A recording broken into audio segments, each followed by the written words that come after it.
I'm a loner, Dottie. They call me Rebel Yellow, but they don't know me, Dottie. Hello, Dottie. You can call me Mellow Yellow. You know I love you, Dottie. I'm waking up with you, but you don't know me, Dottie. I'm tangled up in blue, and there ain't nothing new. I just wanna come get my fangs stuck in you. Now I'm a lone wolf, unchained with crooked fangs. Here I come, here I come. And I didn't come to put your fire out, I don't fear your flames. Here I come. I hear them calling your name, for crying out loud. I hear them calling your name, for crying out loud. I hear them calling you out, I hear them calling you out. I'm here, I'm calling you out, I'm here, I'm calling you out. I raised awareness, so you can call me daddy. I took care of your sheriff, man, I'll shoot them all gladly. Mr. Happy Go Hungry, on the search for where my badge and gun are buried. Now you're just mad or scared because you got no more little toys to look after. They said you poisoned a perfectly good pasture. We asked your whereabouts, they only had one good answer. And they said there was no choice in the matter, and that their voice didn't matter, and the white noise in their laughter was just a void that couldn't capture a filler in time. Why you tried to put those pillars in line? I was watching horror films hoping the killer was fine. Figured it was prime to tinker with your spine. While you played the role of Jesus, I was spilling your wine. Just to kill some time, they thought it was for justice. So now it sucks less for me because I crush your destiny and duck the lust for a mess to clean up. You love less of me now. Never trust the breath I breathe out. I'm sufficiently breathless. Just blood and flesh, yes, you see now. Weed out your garden, let me come and find the flowers before you summon the final hours for someone that's blind to cowards. I devour jealousy, complaints, and poor sportsmanship. Now you're over apologetic, wet with 1,000 types of tears. And I don't get it, you kept them right behind your ears. Tried to steer me near your beaten path of bad company. I said I keep my feet in glass, and that's comforting. That's coming from the king of the road to recovery, who's got a soul that's old, and I sing your odes about cold to cut it free. It's just like me, nothing's changed, no. I'm just a lone wolf unchained with crooked fangs. Here I come, here I come. And I didn't come to put your fire out, I don't fear your flames. Here I come. I hear them calling your name, for crying out loud. I hear them calling your name, for crying out loud. I hear them calling you out, I hear them calling you out. I'm here, I'm calling you out, I'm here, I'm calling you out. And they said they just wanted to have a kiss. And you were all like, you wanna battle, bitch? And then you said, our history is too fragile to juggle with. But now misery's the only man you'll cuddle with. And it's so clear, you drew weapons on those you hold dear. Said you were dancing in private, but you're two-stepping on toes here, dear Dottie.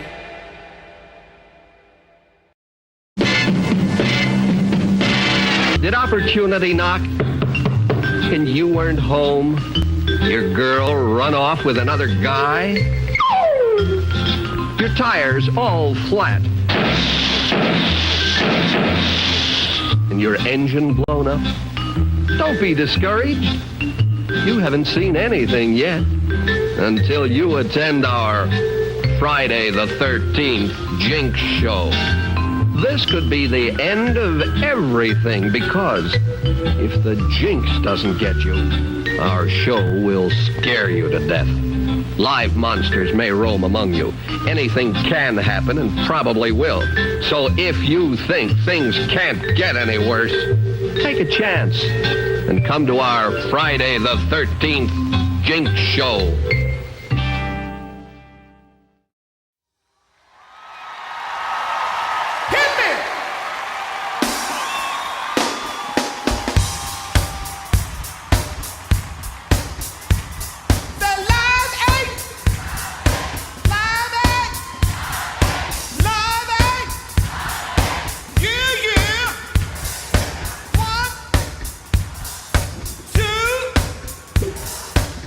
Bop, bop.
to the middle part, y'all.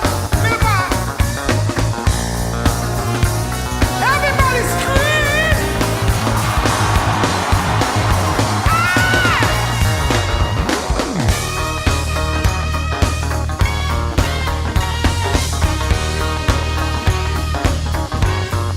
Very superstitious. Nothing more to say. Very superstitious. Devil's on his way. 13-month-old baby. With the looking glass. Traveling in the bag. The things in the past.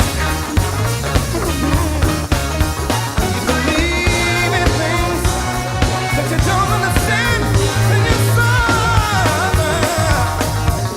Superstition ain't the way. No, no, no.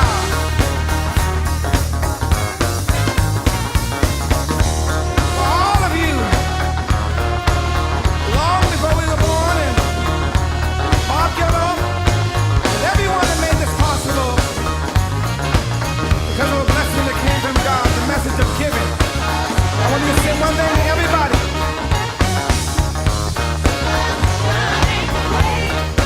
When we love, hate never succeeds. And we've shown some love today. So give yourselves some real, yeah! God bless you. I love you to pieces.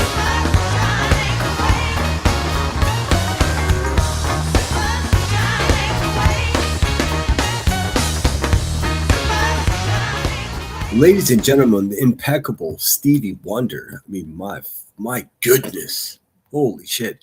I'll tell you what, I'm a bit nervous to use the background music in setting this up. In the past half an hour, I realized that. Let me get rid of this really quickly. I realized that the background music, when I began to play a song, it wouldn't stop. And I had no control over the volume. There's some type of odd glitch occurring in Restream. But I'm going to try it again. Check, check, check. 1, 2, 1, 2. How you guys feeling? So let's test out the music and see if it's going to be a pain in the tuchus over here. Let's see. Hopefully not. I had to restart my whole computer. All right. That seems okay. Get rid of this quickly. Some blap. New mask. Hope you guys like it. Yes, it is Friday the 13th again. We just had one not very long ago. So how cool. Rhonda Good's in the house. Good to see you. Great. Freaky Friday indeed. Speaking of freaky, let's quickly do this.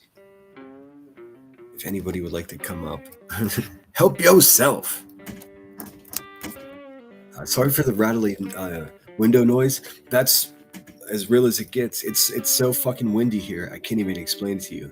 It's Mondo Bizarro, dude. It's super shitty.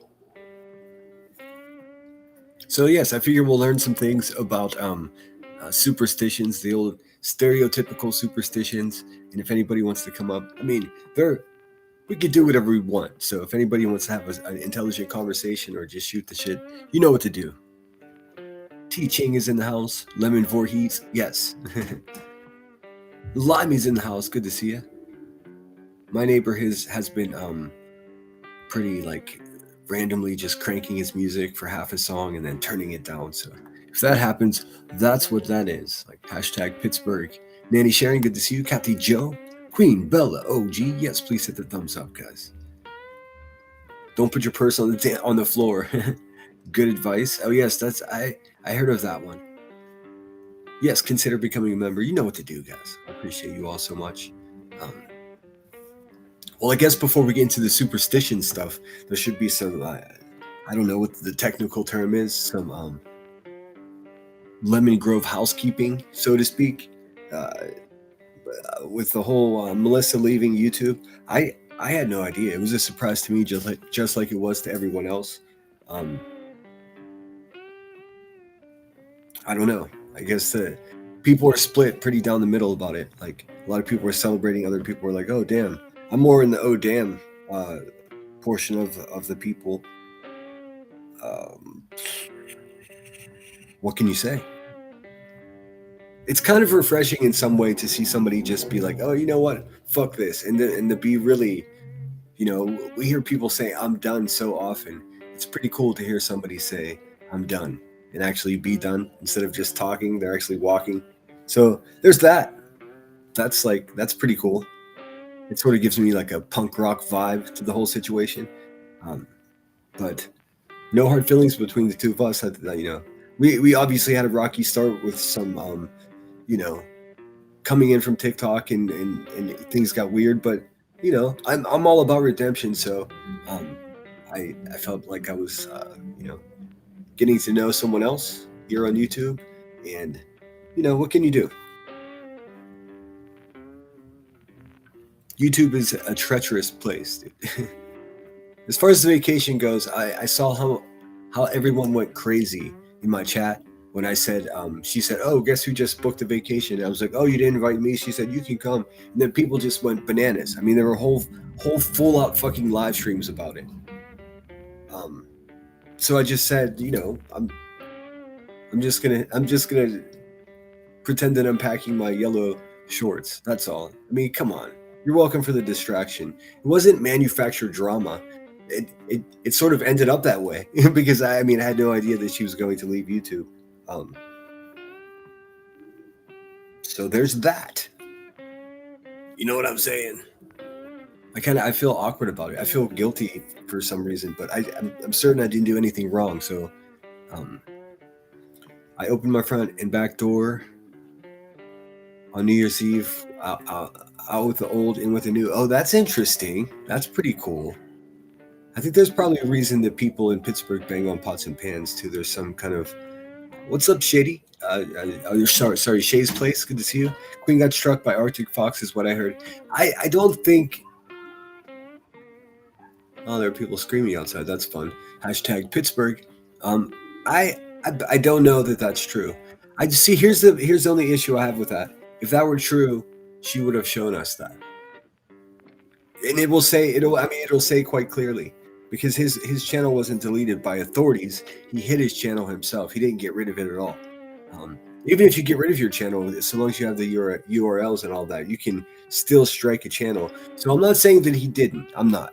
I'm merely saying, just show me, homie, because I can show you all of the strikes I've gotten from QB, and it clearly says copyright Queen B, clear as day. I mean, I know who that buster is for sure. So she should have exactly the same thing. There's simply no excuse not to have that. And I mean, of course she's not one to show receipts, but when she does have something that will prove her right, she certainly would show it. So there's a reason I think maybe she's not showing that. Call me crazy. Wouldn't you agree? I mean, like if you had evidence to prove your innocence in some way, you'd be like, shablam, here you go. Suck on that lemon. You know what I'm saying? Oh, my music ended. Let's see here. I had a hell of a time with it as I was getting ready for the thing here. So happy Friday the 13th. Hope you guys are having a great time out there. Staying out of trouble.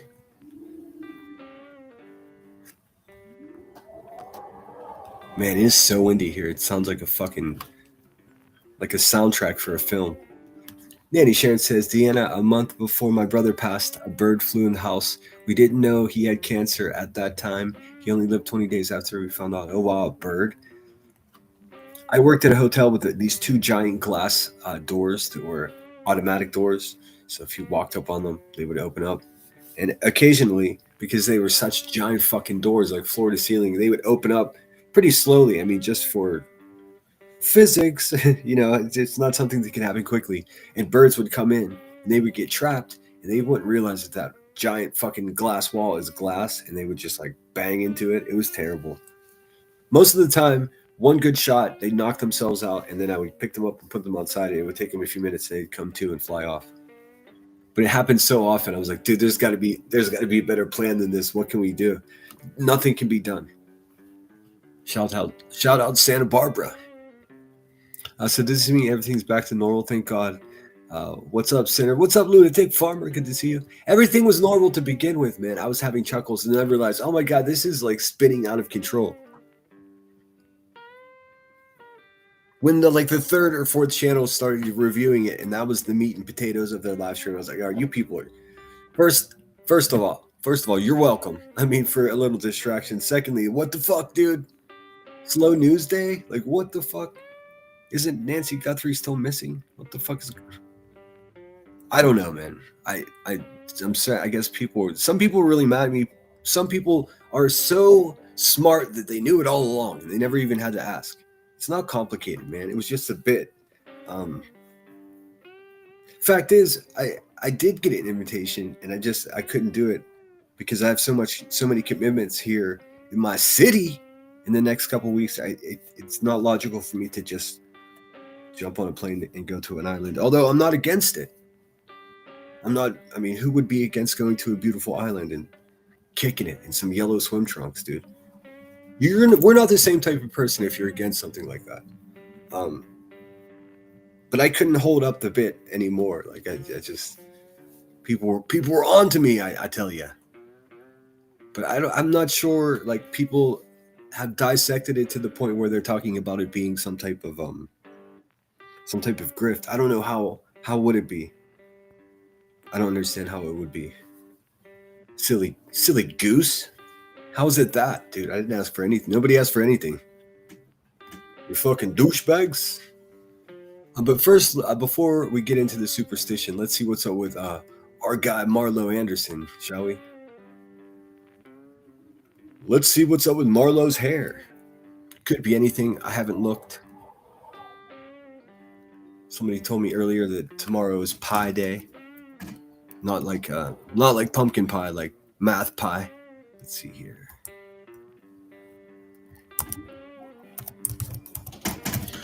I'm not going to review Brittany J, but I do have to say that, holy cow, did you see the... Okay, so what it looked like to me, I do have to talk about this because it was so fucking weird, dude. It was so weird. Let me show you Marlo first, and we'll talk about that. The link is in the chat if you want to come up. I'm not going to keep advertising it. Maybe my mods can share periodically. I hate pinning stuff because for me it blocks the top comment. It fucking drives me nuts. Oh, this is a good one. This is a good one, especially in YouTube because the shit's been flying, dude. One of these might just come in handy. Straight up. Let's see here. As you can see, the channel's back to black and yellow. Black and gold once again, just for a while. That's my favorite. That's the original colors of my channel. As I'm a Pittsburgh resident, it is it's just the color, dude. It's what it is. Let's see what's up with Marlo. What's up, dude? Look at him. Fresh haircut. Looking like an extra in the Star Trek Enterprise. If you're superstitious, today might make you a little nervous. Shit, sorry, March 13th is Open an Umbrella Indoors Day. I'm an asshole. While legends say opening an umbrella in... I'm a dick. Sorry, give me a second. Trying to be slick for the music. Let's see. Shablam. My bad.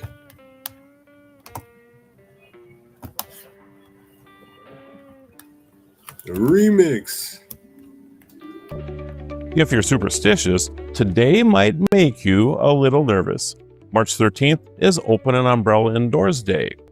While legends say opening an umbrella inside brings bad luck, the real bad luck is getting caught in an April downpour with a broken one. This holiday was created to defy the myths and encourage a little spring preparation. Use today to give your gear a test drive. Open your umbrellas to check for rusted hinges, loose spokes, or tears in the fabric. It's much better to find a malfunction now in your dry living room than when you're stuck in a storm. So go ahead, tempt fate, and make sure you're ready for those spring showers. I'm Marlo Anderson with National Day Calendar, reminding you to celebrate every day. Thanks, Marlo. You're the fucking man, dude. Marlo doesn't play around. Marlo don't play, dude. Get rid of that. You hear the wind, dude? It's bananas. It's just rattling the whole fucking building. It's crazy. What's up, Rod? Good to see you, my friend. Truth Seekers in the house.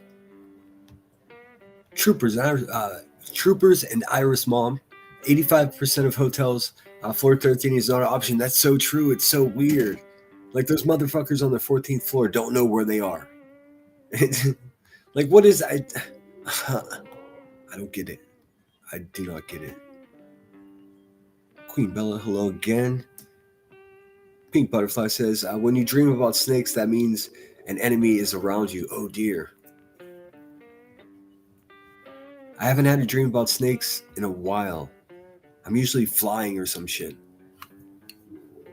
My mother's mom would say rain crow in morning birds cooed in the morning. I think we're going to start out with the broken mirror, because that's one of the most ancient ones. It's legend, and there's a lot going on. So we're going to look at the broken mirror situation, superstition, and then Bloody Mary. We all know Bloody Mary's a middle schooler. Let's see what that's all about. Let's see what that's all about, shall we? But before that, I just wanted to, I guess this is a different kind of housekeeping. Holy shit, did you see the clip of Brittany J falling asleep last night? Now it looked to me like Craig took the camera and put it on her. And then she woke up and was just like, put her hand on, and then she was just pushed the camera out of the way. Now, why in the world would her boyfriend put the camera on her whenever she's... It looked like a fucking dark web video, dude. It was so creepy. Anyways, if you haven't seen that, it's worth a look. It's terrifying. It was still up last time I saw, but jeez, oh Pete's, dude. And for a final time, I'm icing that whole situation out. I hate to say I'm a better person, but I'm trying to take the high road. Like, I'm Dunsky. What else can you say? What else can you say that I haven't already said? I'm going to become a repeater. What's up, Poppy? Good to see you. Should have went if it was free. Sonia's in the house. Good to see you. So we're going to start out with broken mirrors. I got to have a quick video here to share with you, as well as just a little bit of history as well. I think what I'll do is I'll read a little first. I know, it's so boring. It's so boring. How do people do it? I got you. You don't even have to do it. I'll do it. Let's see, the superstition that breaking a mirror brings 7 years bad luck is a blend of ancient Roman psychology and early Greek divination, and the high cost of glass in the Renaissance. Let's see, the soul in the reflection. Long before the invention of glass mirror, ancient cultures used polished metal or still water to see their reflections. Many believe that the person's reflection is not just an image, but a physical manifestation of their soul. Therefore, damaging the reflection was seen as a direct assault on the soul of the person looking into it. Oh, bother. I mean, that's heavy. The Romans 7 years. The Romans added the specific time frame of 7 years. Their belief was rooted in the idea of evolutionary life cycles. They believed that the body and the soul physically renewed themselves every 7 years. It's pretty close to true. I think it takes 11 years for every cell to replicate, or you're a completely different person. Was it 6.5, 7 years? I can't remember. If you broke a mirror, thus shattered your soul, you would have to wait for the next full life cycle to complete before your soul could be fully repaired. Jeez, oh Pete, that's heavy duty. Leaving you in a state of misfortune until the transition is over.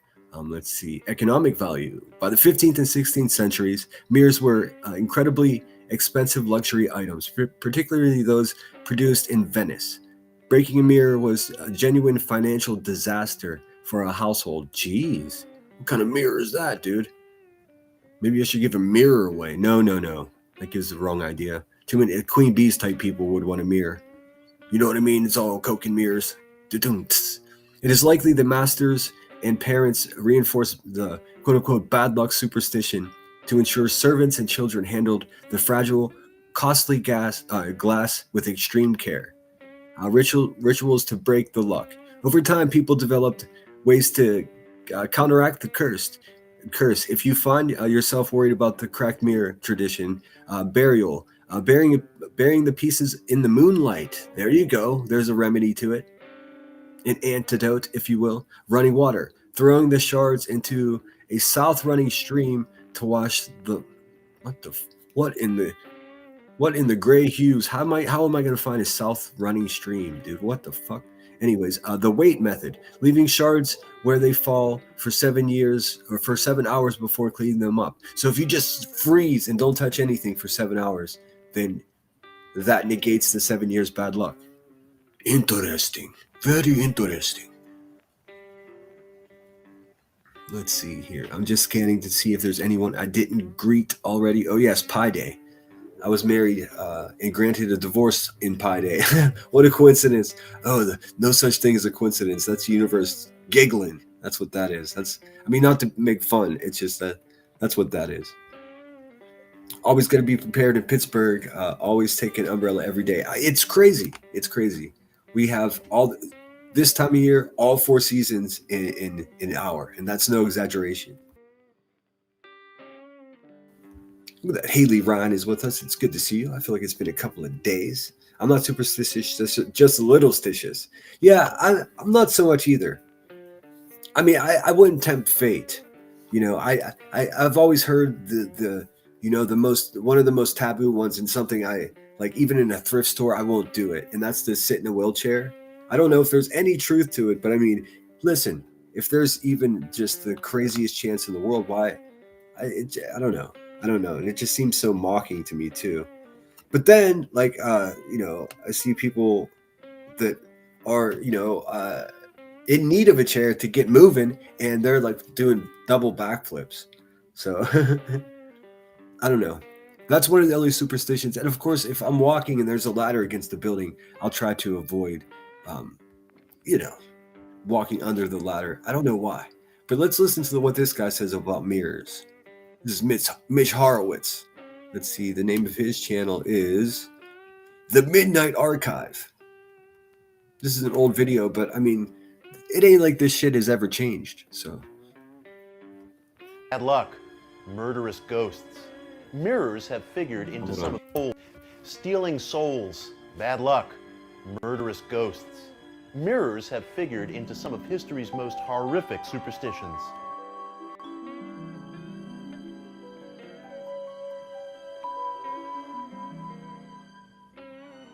Victorian parents feared exposing infants to mirrors, believing that a mirror could trap their reflection and stunt their no. growth. Or, worse still, kill them by imprisoning their innocent souls. Other families used to cover mirrors after the death of a loved one, so as not to risk the departed soul I've seen mirrors covered. wandering into the reflection and getting lost on its way to eternity. For years, children at sleepover parties have tempted fate by trying to summon the murderous apparition of Bloody Mary. Yeah, we're going to look at that next. I think that's the natural flow of this situation. I pretty much never, ever even considered this stuff. And Alicia J says, dang, can really hear the wind outside. I actually have always loved the sound of that kind of wind, as logical as it is. No, it's like a lullaby. It's like nappy time. Don't walk under a ladder. Yes, that's a classic one. And I still like, why would you do it if you have an option? Just don't do it, right? I don't know. My mom was born on the 13th and my dad on the 12th. Same month, but not the same year. Very cool. What a jerk. I saw there was a bunch of birthdays. What's up, Tony? Tanya. Tanya Ward is in the house. Yankee Cal, what's up, my friend? I hope you're well. What kind of weather you got? It's a twister. It's a twister. It's a lot. Tina Girl, good to see you. I didn't say. DNM says, Oh, come to think, I was born on the 11th, dad on the 12th month. Well, that's wild. Let's see what else this man has to say about this. When was the last time you guys broke a mirror? Speaking her name before a mirror in a pitch black room. Of all the superstitions involving mirrors, none is more pervasive than the fear of breaking a mirror and bringing 7 years of bad luck. But why? Oh shit, son. Well, we know now because of the Romans, my friends. What's up, Guilty of Crime? So good to see you. I'm here for Friday the 13th and Sinner support. I've got to be the biggest horror fan in chat. I'm such a horror fan that when I joined the military out of high school, I had two options, and this is for real my options. I was going to join the Marines, or I was going to go to Tom Savini's makeup school south of Pittsburgh in a town called Monessen, in which, if you know, Tom Savini did Night of the Living Dead and all this, tons of movies. Yeah, he has a small school, a private school, and I was going to go there to learn how to make masks. But instead, I went to the military. But big horror movie fanatic. There's just something nostalgic about it. And why 7 years? Well, the ancient Romans believed that human life renewed itself in 7-year cycles, mirroring the cycles of the moon. Because a reflection was thought to be someone's magical likeness or soul, it followed that if the reflected image got shattered, so did the next 7 years of a person's health. As with most Damn Romans. superstitions, there probably was an ulterior motive at work. In this case, keeping a mirror in one piece. From antiquity to the Victorian age, mirrors cost a great deal and were owned by wealthy families. I really didn't know. I know there's some really expensive lamps, but mirrors? I mean, I suppose so. I reckon. So domestic servants who might be handling them were frightened into handling them with care. If you do make a clumsy mistake, is there a way out? Well, some believe that if you pulverize the glass into a fine dust so that it can never reflect again, your curse will be lifted. Well, that's another one in addition to the ones that I found. That's funny. Whether a matter of superstition or vanity. Guilty of Crime says, "Oh shit, hell yeah, Sinner. I met Tom Savini several times along with Kane Hodder. That's how cool is that?" And Robert England. I haven't met Robert England. Kane Hodder's been at a few of the I think it's Hodder at a few of the like horror cons and those type things. I also have those characters tattooed on me as portraits, and I have the biggest horror collection. How cool is that? Small world. It really is. Tom Savini's a legend, dude. He's a legend. Just a quirky guy. Pretty fucking cool. Be careful when you look in that mirror.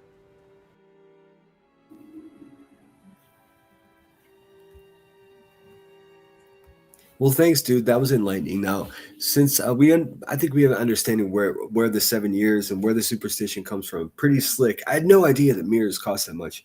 Does that mean like they still have they maintained their value? Like, are those old mirrors worth a lot of money to this day? Because we can look and see. Because what the fuck? But instead, let's give me 1 second. Hold, please. I have to grab my tea.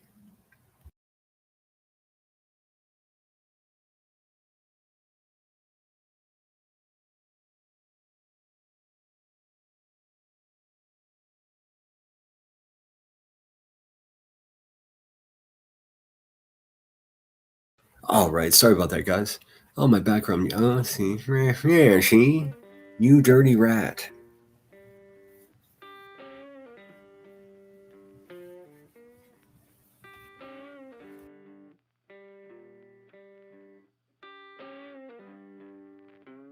All right, let me get back in the chat. What's up? What's happening? Anyone else make a wish at 11:11? A lot of people do that. I know a handful of friends of mine are convinced that every time they look at the clock, they often see 11:11. I don't know how true that is. I see 10:23 very often, like in almost every morning and almost every night. It's so strange. At that exact time, I look and see, and it's fucking 10:23. This is, I promise. I know it sounds like a crazy thing, but it's true.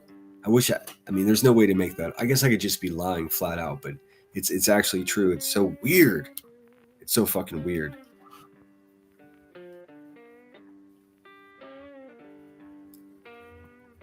Trooper says, we are touring the Bell Witch Cave tonight. Very cool. Not far from me, they've turned the fuck, what is it called? Silence of the Lambs house. They turned it into like a bed and breakfast that you could rent out, like an Airbnb. They just installed a well and everything. It's the weirdest shit ever. I mean, first of all, let's just talk about it just for a second. You got to be pretty suspicious if anybody that wants to go, like, rent the Silence of the Lambs house for the weekend. Like, what the fuck is... No. How about no?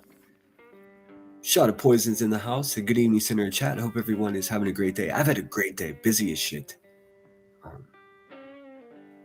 So much love in chat, teaching my boo thing and all others. Happy Friday the 13th, yo. Yes, hope everyone's feeling good. Feeling good. Georgia Peach is in the house. Girl. I mean, here, let's quickly have a look at the fucking Silence of the Lambs house. This is my local economy. This is like what pays into the tax dollars of where I'm from. It's quite strange. Let's see. I think it's a bed and breakfast, Airbnb. I don't know. You could rent it for events. I suppose there's some type of dining room. Okay. Sounds fun. Maybe for a Halloween party, that would be, pretty slick, pretty cool. But just in general, what are those people doing in the wintertime when they rent that place? The fuck? Put them on a list. Let's have a closer look. Oh, it's this guy. He spends...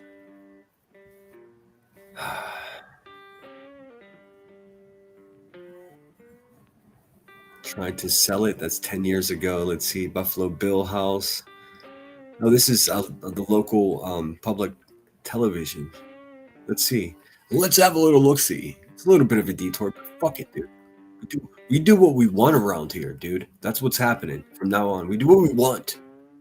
We don't have to check in with Jones, and it's okay. Or nobody else. Okay? All right, let's go.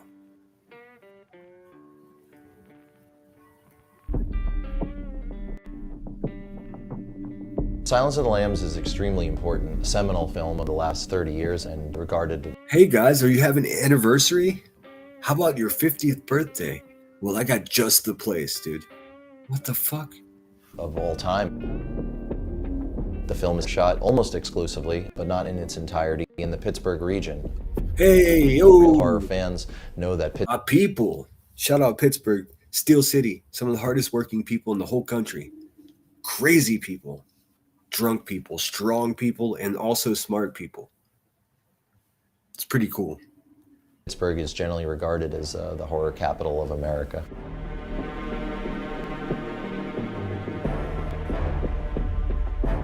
My name's Chris Rowan, and I'm the owner of Buffalo Bill's House, the real home where the... Okay, first of all.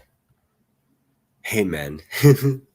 How did this happen? How did you become owner of this property, friendo? What the fuck?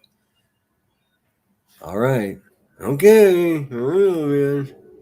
Silence of the Lambs was filmed. Look at that. Look how close it is to the tracks. Just so you know, it's so common here to have homes very close to the tracks like this. I step over manholes. I still try to avoid stepping on cracks as a fucking almost 49-year-old man. It's something that I consciously do and sometimes subconsciously. And doing things in threes. But it's never really, it's not all the time. It's just like, I don't know. It's snowing there. Oh dear. It's windy and fuck here. E-Curb, good to see you. It says, I've been stuck in this mirror since my last, that happens. Try ayahuasca. Let's see. In Charleston, South Carolina, everyone paints their porch ceiling, paint blue to keep the spirits out. No shit. How interesting is that, dude? Check out this fucking house. Hey guys, we can have the We can have the Lemon Grove first meet and greet at the Buffalo Bill House in Pittsburgh, dude. What the fuck? Dude. I mean, do you have such an event catered? Or I don't know. I just don't know. Buffalo Bill's house was built in 1910. It was featured in the climactic finale of the 1991 Academy Award-winning film, The Silence of the Lambs. And they shot the last 20 minutes or so of the movie, all throughout the exteriors and How about new? interiors of this home. Silence of the Lambs is a tale of Jodie Foster's character, Clarice Starling, playing an FBI trainee. They are on the trail of a Jodie Foster's the best, dude. killer named Buffalo Bill, played by Ted Levine. She does meet Hannibal Lecter, played by Anthony Hopkins, who is a known cannibal and murderer. And she is trying to get Can you still hear the lambs crying, Clarice? him to release information about Buffalo Bill as she tracks him down. Buffalo Bill is definitely my favorite character in the film. The No portrayal shit, of you just bought such a the chilling, house. dark... I mean, that's the guy that bought the house. I mean, hey, man, of course it's your favorite character. And this mannequin, everything about it's tripping me out. What's this guy do when the cameras ain't there? Hey, man, what are you up to? What the fuck? Buffalo Bill is definitely my favorite character in the film. The portrayal of just such a chilling, dark representation of what a serial killer may very well be like. It just gives me B. Tim vibes all the way. If you don't know, B. Tim's this little incel weirdo that hangs out with this failed drug dealer on YouTube. A little pathetic man. He puts the lotion on his skin. Like in real life. The first primary focus of Buffalo Bill's house is for overnight accommodations, so we can... Oh shit, son. Would you guys stay there? I mean, be real with me. I guess I can make a poll to make it anonymous. Sleep up to 8 guests at once inside the home. The home has 4 bedrooms inside That means we could fit 16 for sure. For sure. it. All 4 bedrooms are themed after each of the major characters. So we have the Buffalo Bill suite, the Hannibal bedroom, the The Hannibal bedroom. Ah, what the fuck? Clarice bedroom, and the Precious bedroom. Of course, Precious. The dog gets its own bedroom, dude. What the boomba clot? The puppy is Buffalo Bill's dog.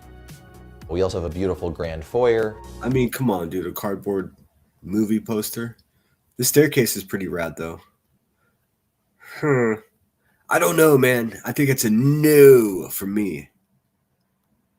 Dining room, J-Boy. kitchen. See, the thing is, like, I guess it depends on what kind of crew that was there. Depends on that. I definitely wouldn't want to stay there by myself.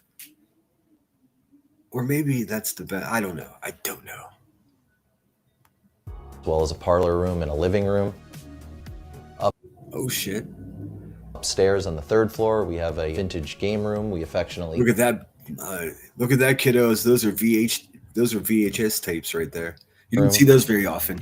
upstairs on Look the at that. 3rd That's a thing of the past right there. Who got a VCR? Put a 1 in the chat and never mind. Just kidding. Don't do it. floor. We have a vintage game room we affectionately call Buffalo Bill's Playhouse. What the fuck? And then we rolled out We our affectionately call. Like, what the fuck? Cool old house, I suppose. But I mean, happy birthday to you. What the fuck? guided tour format as well. I take them around and show them where the filming locations were, give them a history of the home. A census taker once tried. Looks like a lot of people are there. I mean, he's got an animatronic. I haven't been there yet.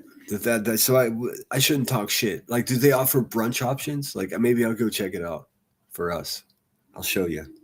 Tried to test me.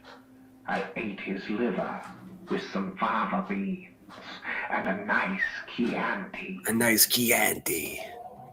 I mean, what the fuck? That's so cheesy, dude. That's so cheesy. We gotta look at that one more time. Chianti. I mean, look how proud the owner is. What is he up to? What the fuck? They also get to recreate the iconic scenes like the dining room. No, dude. Okay, who wants to? I can understand the maybe the lure of wanting, the lure. I understand the draw of wanting to possibly stay there You know, that'd be fun.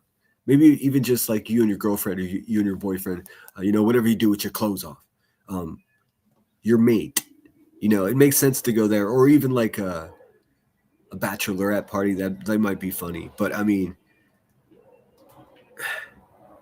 why would you own it? And why would you want to reenact scenes from the film? I mean, come on, dude. We know that film's not something, I don't know. It looks popular. It looks like they must make plenty of money from it. So game on, I guess. Capitalism wins. Weird shit sells, dude.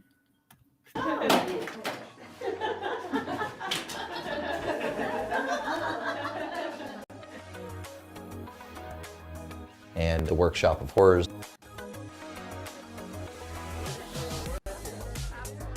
The Workshop before his look, she painted a skin mask upon a paint can. That's interesting. She's so proud. I mean,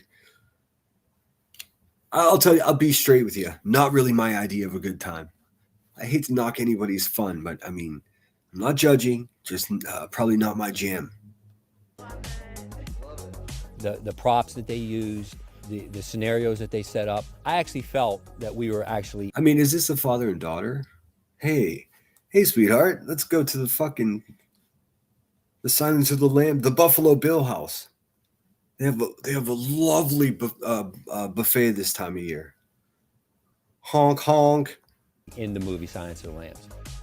From the bedrooms being themed of each character, to the basement, to the well. That's what I'm talking about. Like a couple like this, for sure. This is for them.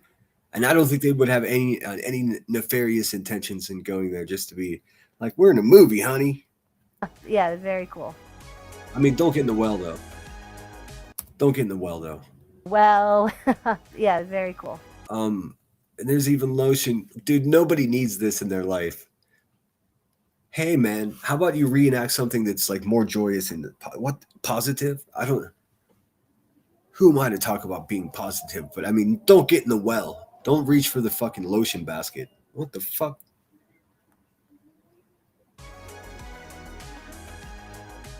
We actually recreated We're gonna go back to the superstitions following this. I couldn't help myself. the well from the movie, which is really awesome.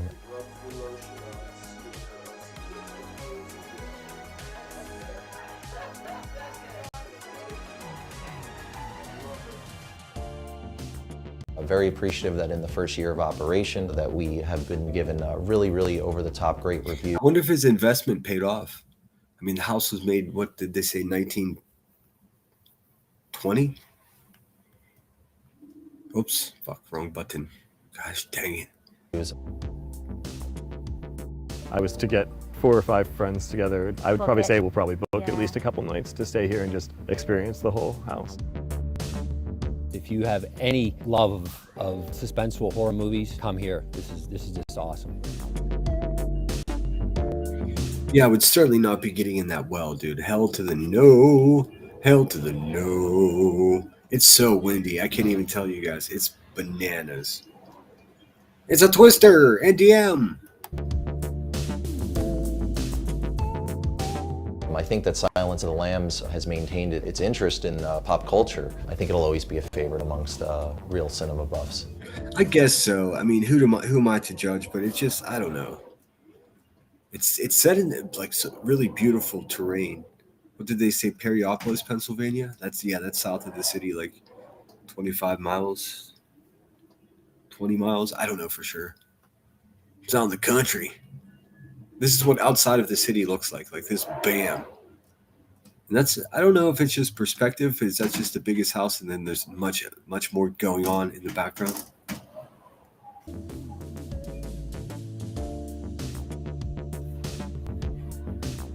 All right, so that's that. Now we're going to get back to the mirror superstition. Get rid of this right quick. This Bloody Mary. This is something I remember middle school. Fucking asshole.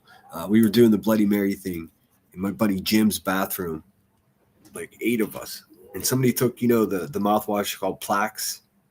I don't know if I'm aging myself. I don't know if it still exists, but there was a red one, and somebody took the Plax and splashed it all over everybody. Nobody ever took responsibility for, but supposedly it's Bloody Mary. It's obnoxious. Got on my Air Jordans, dude. Not cool.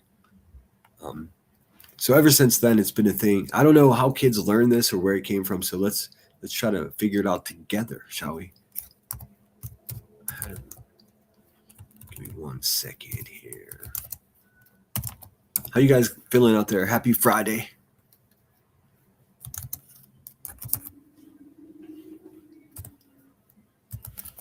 I didn't see much going on out there on the YouTube streets. Nothing I want to talk about anyways. Bunch of bustas. Like I said, we did see oh,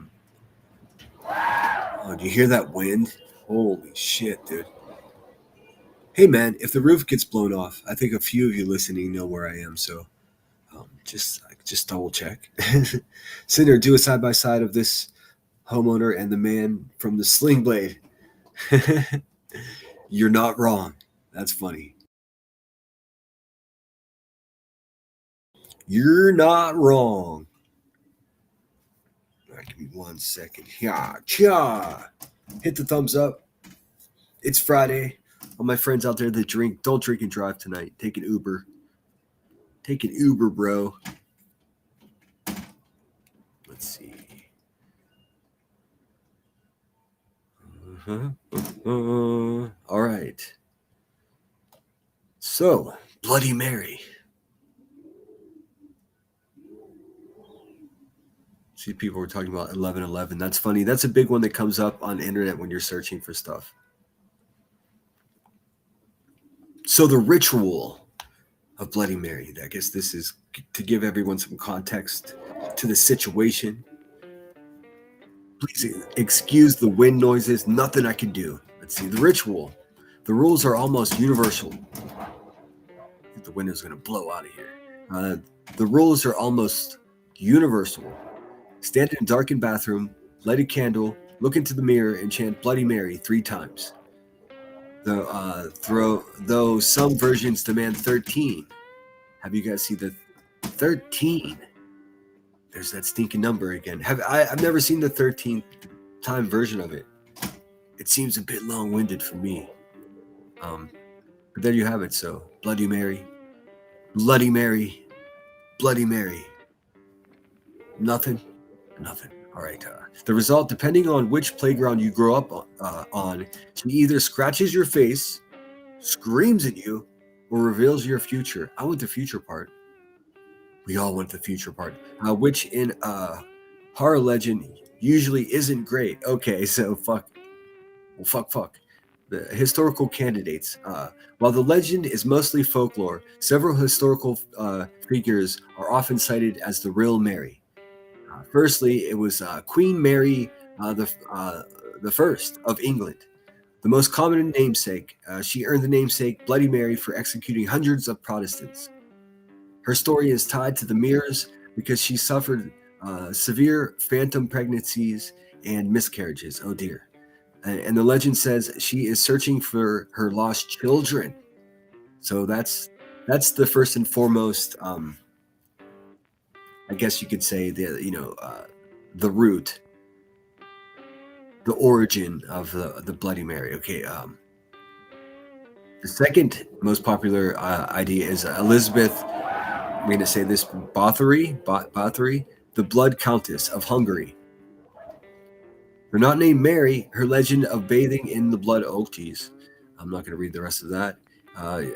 Fits the mirror vanity theme perfectly. So she bathed in. There you have that. Those words will get you in trouble. And another option could possibly be connected to a lady named Mary Worth. Worth, like Werther's Originals, a folklore figure, sometimes a witch burned at the stake, sometimes a woman disfigured in a car accident, who haunts mirrors to vent her rage at her lost beauty. Oh man, we've seen some people lose their beauty, huh? Why do people see her? There's a genuine psychological explanation for why people see faces in the mirror during the ritual called Caputo effect. Caputo. Caputo. I love that word. That's the word. You guys get it. The Caputo effect, or the strange face illusion.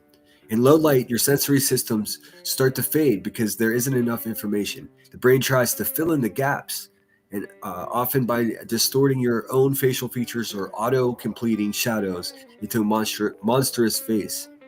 Shadow people. It's essentially a hardware error in your visual processing. Boy, oh boy. So there's that. Gadzooks. I mean, wow. Okay. That's what PBS says about it, huh? Oh, shit. Hold on one second. Gotta share that shit. Hit the thumbs up. I know this isn't as popular as like fighting with a pregnant woman live, but you know what it is. Bloody Mary. Have you guys done this? I know we have viewers from all over the stinking place, man. I don't want you to dox yourself in any way, but I'm just curious if are there any countries out there other than US that have heard of this Bloody Mary shit? Do you guys do it? I see one was Queen Elizabeth I, so it came from y'all, UKers. Standing in the dark, staring into a mirror, summoning Bloody Mary by chanting her name is a terrifying classic sleepover ritual. Here's the basic premise. If you chant Bloody Mary while looking in a mirror in a dark room, preferably a bathroom, the face of this spectral woman will appear alongside you. The mirror is a symbol of revelation and self-reflection. It forces us to see what others see. In fiction, mirrors and reflections often serve as tools for confrontation, like in Harry Potter or Snow White. Even when serving as portals or windows to alternative worlds, like in Man, I know a bunch of people that need someone to walk up to them and hold a mirror in front of their grill, kind of their face situation. Word Creek is a creepy movie. I love Beetlejuice, dude. I still haven't seen the new Beetlejuice. I can't bring myself to do it. I just can't. It's too good. The original is too important to me in some weird way. I can't do it. Nah, I'm good. I'll just watch the old one again. Through the looking glass or oculus, the journey of self-discovery or revelation is paramount.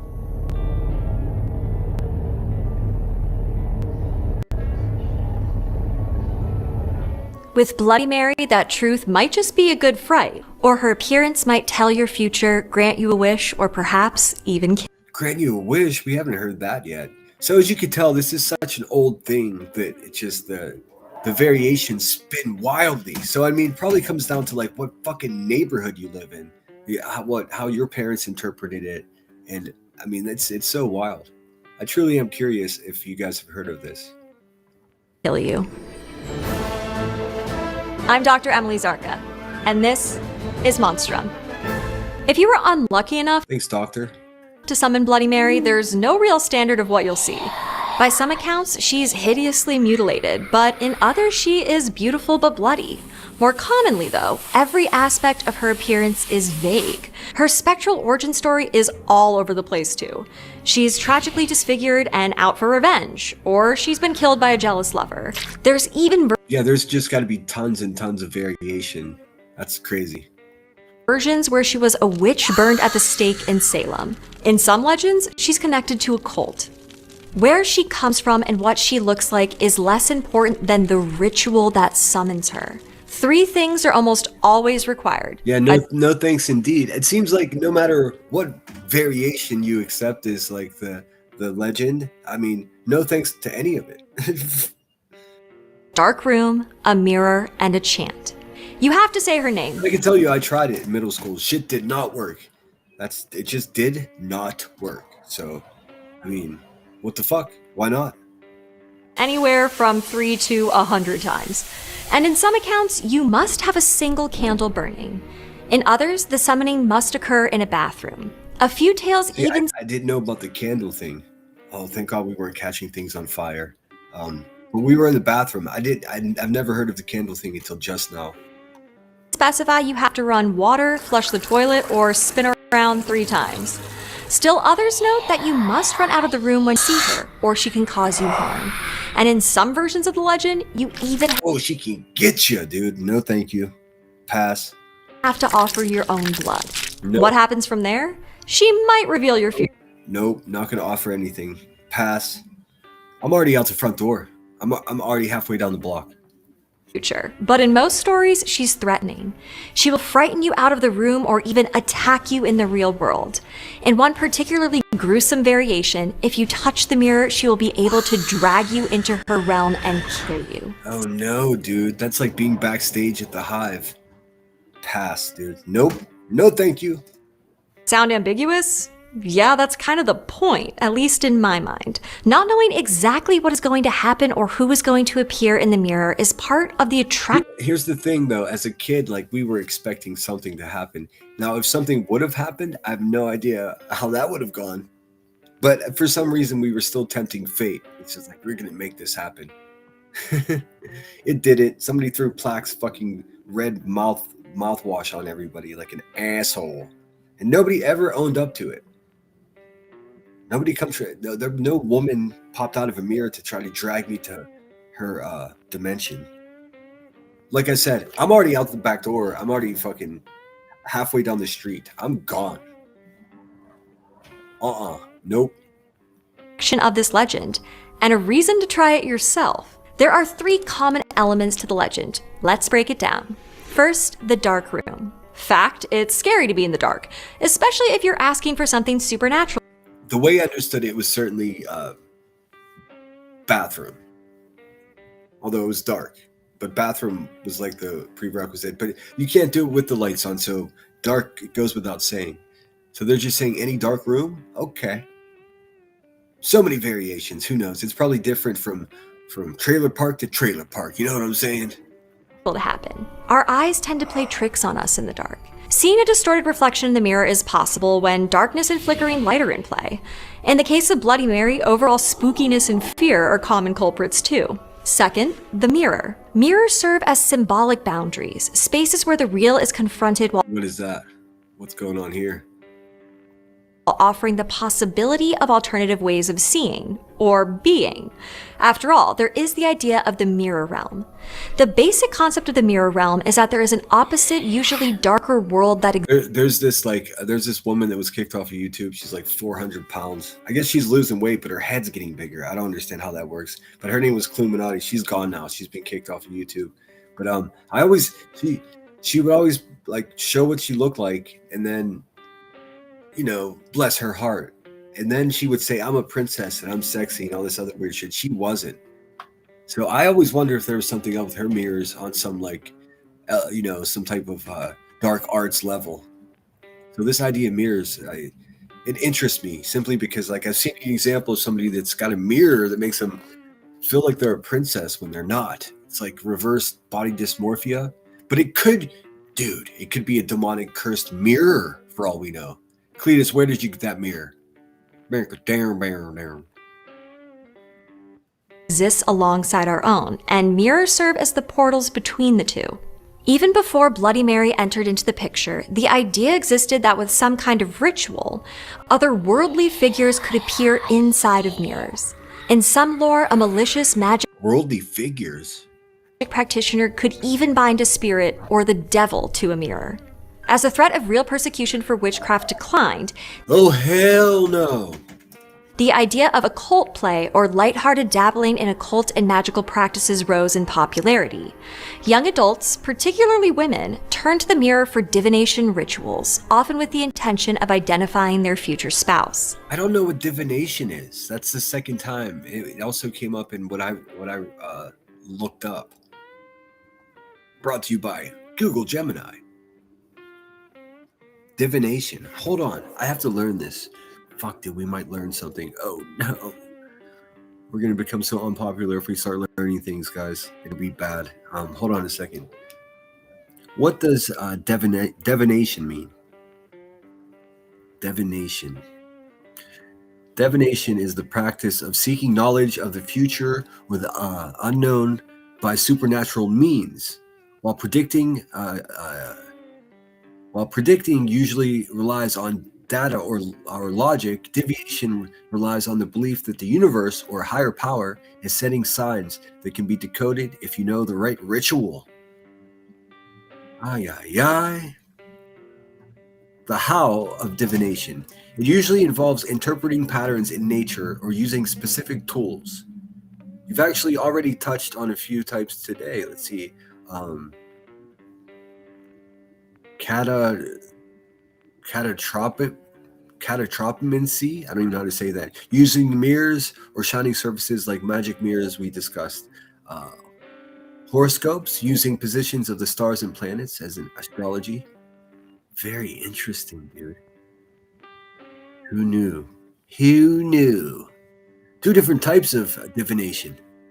Inductive divination, this is reading the signs. A person looks at tea leaves, the flight of birds, or even the number on a digital clock, like your 1111 example. Look at that. Shout out. And interprets what they mean based on established lore. Or inspirational divination. This is more direct. It involves a person like an oracle or a shaman entering a trance state to receive a direct message or vision from a spiritual source. Like, yes, Marianne, don't go towards the light type shit. Okay, cool. Good to know.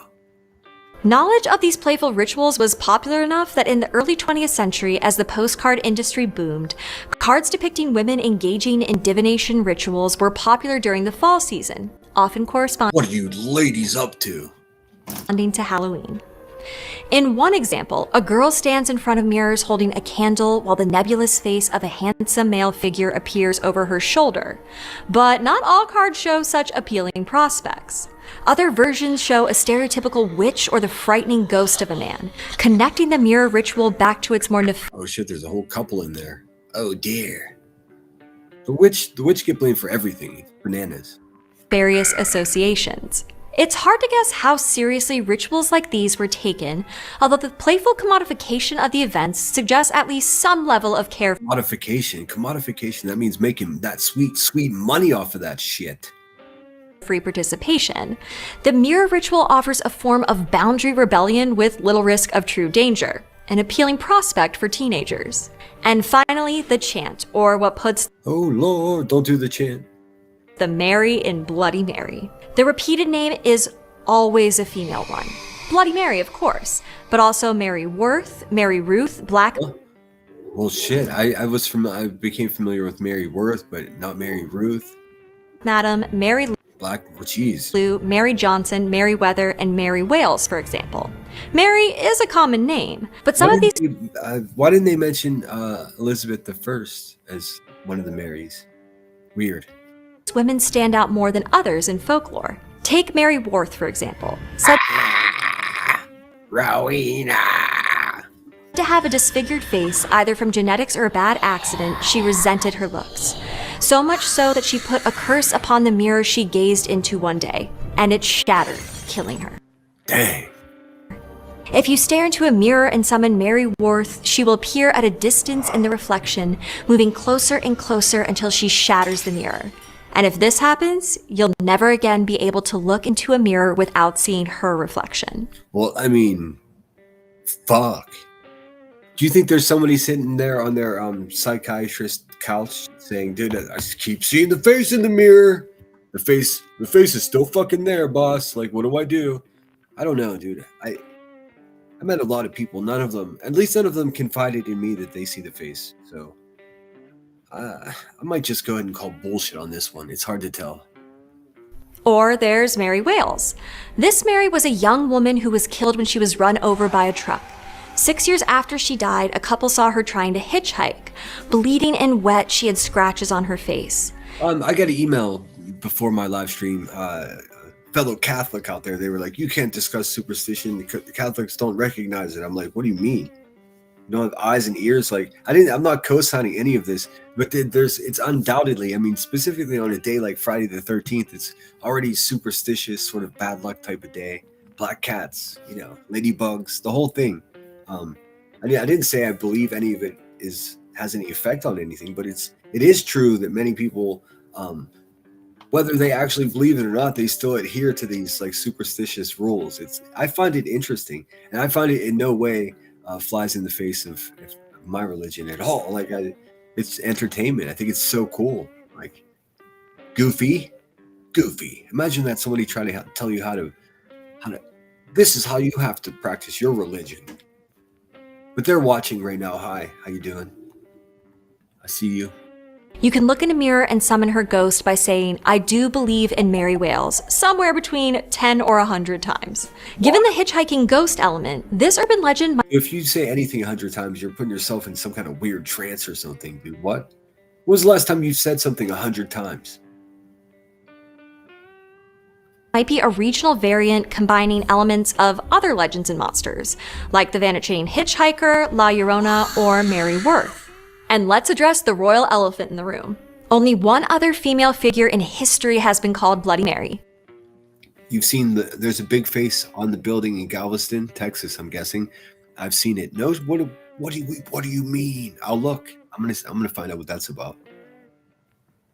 Mary Tudor, or Queen Mary I.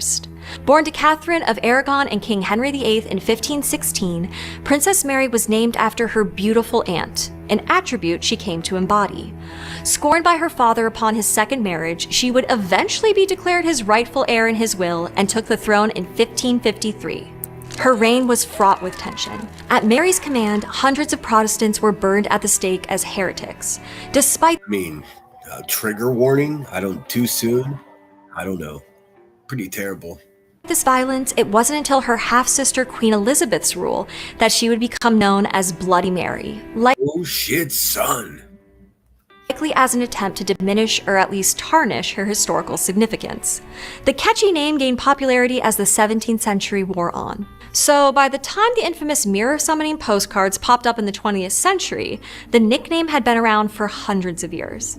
To me, there seems to be an easy connection between the royal and real Bloody Mary and the folkloric monster. Both of their Folkloric? Oh Jesus, my window is gonna blow the fuck out, dude. I don't know what's happening. It's a twister. It's a twister. The sky looks like tornado weather too. It's been nice knowing you guys. I'm not seeking any type of shelter. I'm just sitting here like an idiot. Maybe I should look and see what the weather says, huh? Fuck. Their stories deal with the cultural perception of beauty and of stories being rewritten by whomever is telling them, casting the Marys as both victims and villains. When we consider where the summoning of Bloody Mary often occurs, in bathrooms, and by whom, young women, another interpretation becomes apparent. Bathrooms are uniquely liminal places. Whether private or public, they are rooms within larger spaces where private acts occur, bodily functions often seen as gross or taboo. Gross? Folklorist Alan Dundee's Freudian reading of Bloody Mary proposes a metaphorical representation to the onset of menstruation. Heyo! He argues that the mirror summoning ritual serves as a rite of passage into puberty, a journey that is both feared and Just gonna say it. Somebody's overthinking this. celebrated. If we accept this reading of the legend, then Bloody Mary is a warning not only about the inevitability of the sudden bleeding women will likely deal with in the bathroom, but of puberty in general. An adolescent girl gazing in the mirror may be met with both trepidation and wonder at her own changing appearance. And that's before you factor in the pressures of an entire beauty industry dedicated to making her want to alter the reflection staring back at her. Not to mention the expectations of whatever standard of attractiveness is being promoted in culture at the time. Perhaps then it is unsurprising that the Mary in the mirror is always frightening when summoned. Yeah. The whole idea is pretty frightening, actually. It also helps explain why Bloody Mary is a common figure at sleepovers, which often occur during puberty and into the teen years. Telling scary stories, playing games, and pulling pranks are all common at sleepovers, at least the ones I went to. And Bloody Mary is an option that can fit into all three categories for just the right age group. It's worth noting that the participant in the This lady does kind of look like the head cheerleader that would haze the other cheerleaders. I'm just saying. Bloody Mary ritual is always in control, or appears to be. They are the one who says the name, but they can also turn on the lights or run away. The ghost is summoned. It does not simply appear. Unlike other monstrous spectral encounters or ghostly women like the Banshee or La Llorona, What is La Llorona? this notorious female specter must be invited in, which partially Just like a vampire. Fuck, dude. Just like a YouTuber. They can't come in unless you invite them. And then once they're in, you can't ask them to leave. They have to choose to leave on their own. Fuck. Actually diminishes her power, or at least her reach, and removes some of Bloody Mary's potential to cause terror. So our ability to control the appearance of Bloody Mary takes a little bit of the danger out of it. Fear becomes fun. The idea existed that fear is fun, dude. It sells. With some kind of ritual, All right, well, that's her bloopers section of that. Here, I did find the Galveston face. Let's have a look at this. People are seeing a face in the building, y'all. Let's have a look, shall we? Let's see. Which one? This one's like 5 minutes long. We'll scan through it. Welcome back to Houston Live. Things are getting really spooky out here. We're in Galveston taking a look at some of the spooky history. It makes it a perfect place to come for Halloween. You're seeing Galveston, Australia? What is happening? Do you hear this shit? What the fuck? And this might be a tour you want to do. Captain David Parsons, thank you so much for taking us out today on your boat. Absolutely, happy to do it.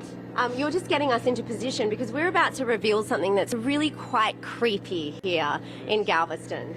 Yeah, we're about to see the ghost face of Galveston that Hey man, Galveston, Australia or Galveston, Texas? Because this lady's not from Galveston, Texas. So many years ago, all around us right here were waterfront homes owned by local fishermen.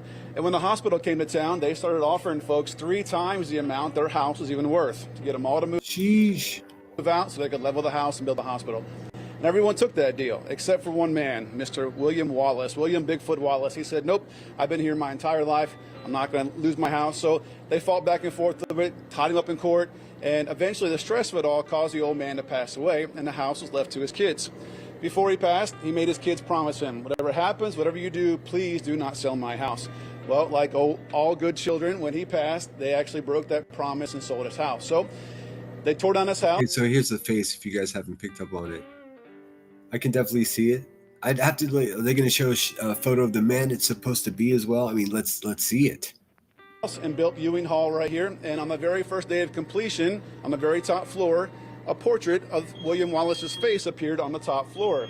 So this seagull doesn't give a fuck, by the way. They pressure washed it, they sandblasted, they could not get it off. Finally, they had to acid wash it, and that's what took the face off. The next day, on the second floor, the old man's face appeared again. They said, okay, well, that's kind of creepy, but we know how to do this. They acid washed it, and again, it took the face off. The third day, as you might guess, on the bottom floor, the old man's face appeared again. And right below that concrete square is a door that leads directly into the very bottom of the building. They thought, well, if we acid wash the face off there again, he might go in that door and haunt the entire building, and we don't want that. So they left it there. And now we can see the face of William Bigfoot Wallace. I mean, he's like, oh, yeah, we'll just leave him out there. We don't want, just leave him outside. We don't want him to haunt the inside. What the fuck? What the? William Wallace, what the hell? Home used to be. Oh my goodness, so that face there, which really you can see it very clearly, it's pretty amazing. I mean, I know we're taught to look for faces in things, but I think there's no doubt that that is it sincerely confused the shit out of me whenever it was like Galveston, Texas, and she was just like full out throwing another shrimp on the Barbie. Rod, did you hear that? I mean, it caught me off guard. I was like, what the? Did I click on the wrong video? What happened? creepy looking face. He's got a very sinister smile. He does. And we come out here at night on our Haunted Harbor tour, hit with a spotlight, and you can see it well now, but when the spotlight hits it, it really makes it stand out nice and bright, and it's really creepy to see at night. Oh my goodness, that is just so eerie. I gotta say, I was skeptical. I was like, I don't know how good this face is that we're gonna see, but wow, that is an amazing, very creepy face. Wow. So, I mean, he was really quite, I wouldn't say a gentleman. No, he was a retired Texas Ranger, and, you know, most Texas Rangers were ruthless back then, and he was a ruthless man. He stood by his time and dug his heels in and did not want to sell his house. And so that's really, yeah. I don't feel like it necessarily makes you ruthless to not want to sell your house. I mean, many people don't. Dina M says, in Alabama, there is a face in a glass pane at the courthouse. said to be that of a young man wrongfully unalived. Wow, what the hell? What the heck? Now I've seen videos and photographs of like icons, like sculptures of the Virgin Mary crying. That's kind of wild. What's up, Tinker? Good to see you. I don't want to mess with him, but there we go. We have his face. Have another look. I mean, that is just unbelievable. It's really, really cool. So this is something that we can see only by water. So you need a boat to come and check this out. Absolutely, yeah. They did have it open to the public at one time, but they had some misfortunes happen here, so they closed it off. What kind of misfortunes, bud? Huh? And you can only see it by boat. Wow, and that's something you do for people all year They're like, we'll let him haunt, but we're gonna keep him outside. And like, what the fuck? You got your ghost on a leash, bruh. round with your haunted tours. We do it all year round, absolutely. So this is a fun job you have. You either take people to look at dolphins or you take them I've never seen a ghost, but I'm pretty sure that's not how that works at all. to look at ghosties. Oh my gosh, this is the best job in the world. Seeing dolphins all day, smiling faces, and ghosts at night. Wow, I mean, have you ever seen a ghost at your time in Galveston? Just this one. Just this one. All right, tell us about some of your other favorite haunted spots around town. So we also have a concrete shipwreck out at the mouth of the harbor that we go out to. Concrete shipwreck?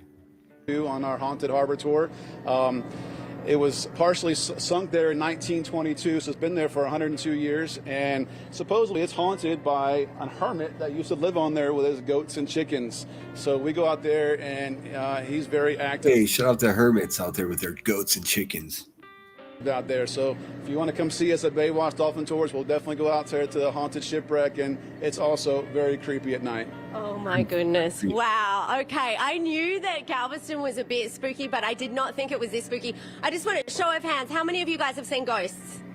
She's the lady at the bar that's always like, shooters, shooters. Whoa, that's pretty good. 2 out of 5. And now we've all seen that face. If that's not evidence of ghosts, I don't know what is. Tessa and Derek, I don't think I realized how spooky and haunted Galveston was. I knew it was a bit haunted, but not this haunted. Oh, yeah, and there's so much interesting history down there. Sign me up for the nighttime tour. Ooh, I'd you're be down. brave. You are so brave. It's fun to be scared once in a while. Oh, no, thank you so much. That face, I told you, spine, like bone chilling. It's I get unmistakable. Scared. Yep, you can't make that up. It's like, oh, maybe that's a face. That's not really. It's like, no, that's him. He's there. There you have it. What do you guys think? I mean, is this like some weird like American tradition that's going to carry on? Are your kids doing that shit? Pickens County News did a story on it. I became familiar because a reverend storyteller talked about it. Catherine Tucker Wyndham. That's pretty slick, dude. I can't find anything on YouTube about it. But in the spirit of Friday the 13th, I want to show you a video about Camp Crystal Lake. It's actually a place. New Jersey. Fucking New Jersey, man. I'm just going to have a quick look at it because it's kind of cool. It's kind of cool, dude. I think so anyways. Now, I had a video here. I don't want to look at AI slop or do that to you at all. Just give me 1 second here.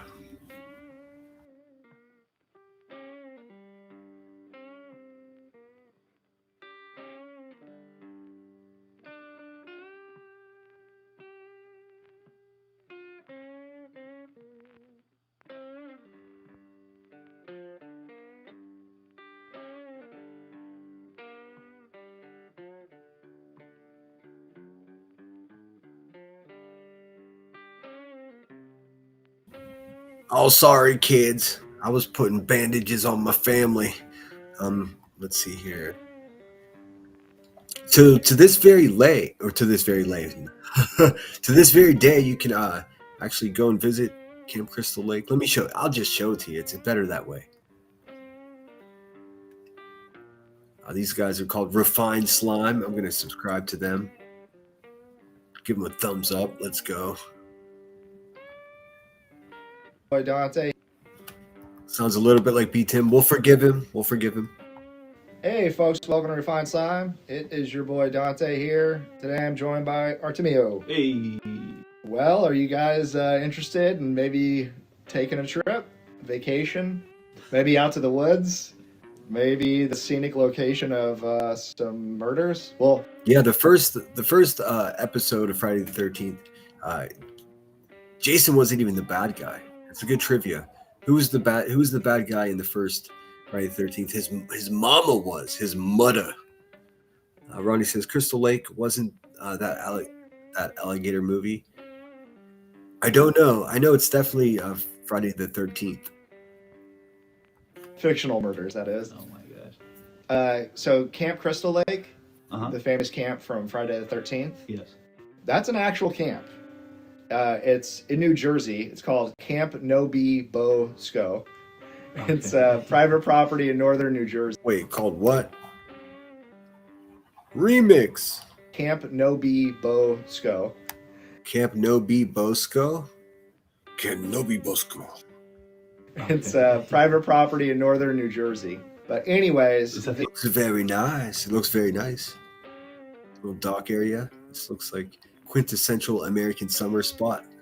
The official pronunciation. That's how I pronounce Okay, it. That's gotcha. how the real locals, Gotcha. the real people, That's the know locals what's up. pronounce it, brah. Okay.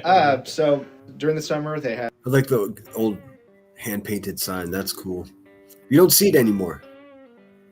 Tours. Now they have more tours. More. So there's more tours available There's if you want to go. Camp Nobi Bosco. Nobi Bosco. What the fuck does that mean?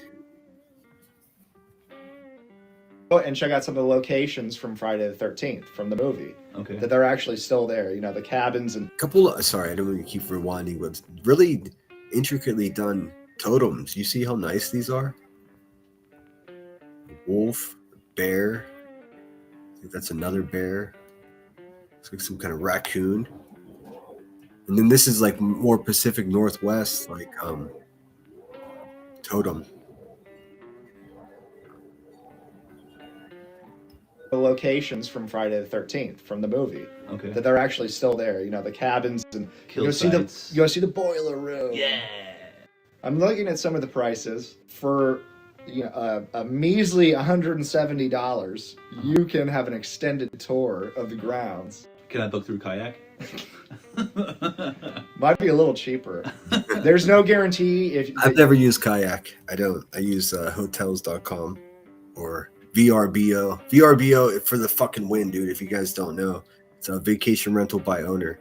It's a great way to stay places at a reasonable price, wherever you want to go. I mean, they're literally everywhere. Airbnb is cool, but I don't know. I'd rather be in contact with the actual owner. You know what I mean? You will be murdered on this trip, though. This is kind of a letdown. Yeah, so if you, folks are interested, they're taking bookings all the way from September when this is recording into late October and Should we see how much it costs? Halloween night. Can you what do you get for $170? Just this lousy T-shirt. Do you get to They tell us. lay down on the cot that Kevin Bacon was on where he got killed? Oh man, that's gnarly because only like 3 movies took place at Camp Crystal Lake, right? The rest was like in Manhattan and in Hell and like all these different. Well, I think they did take Camp Crystal Lake was like adjacent, no okay. pun intended, to all these other like places that Jason would go and murder. No pun intended. Adjacent. I see what he did there. Waka waka. Okay. Or they would close down Camp Crystal Lake and they would call it something else, Mhm. and then he would just. Oh, that's right. They're like, oh yeah, the lake would revive him, and he Here's just Kevin Bacon. it's Ruby Lake. They're like, wait, this sounds really close to. Wait, that's not right. Wait a second, man. So check it out. It's called Crystal Lake Tours. You can take a canoe ride. Oh, dude, we're definitely gonna look for that right now. Now that'd be the meet and greet place right there, Crystal Lake Tours. Oh, I don't know if I can ask you guys to go to New Jersey though. New Jersey. Just watch out for anybody in hockey masks. Oh, hey, see what you did there. No, but seriously. What was it called again? Sorry, I need to go back. Crystal Lake Tours. Crystal Lake You can take a canoe ride. Just watch out for anybody in hockey masks. Oh, hey, see what you did there. No, but seriously, I wouldn't want to get killed there. No. That would be a bummer. All right, well, thanks for listening. For Halloween, you should dress up as Jason. I'll dress up as the mom from Jason. We're just gonna both dress up as Mrs. Voorhees for Halloween. Oh, who did it? Who wore it better? Yeah, and one of those like twin double sweaters. You get the left arm, I get the right arm.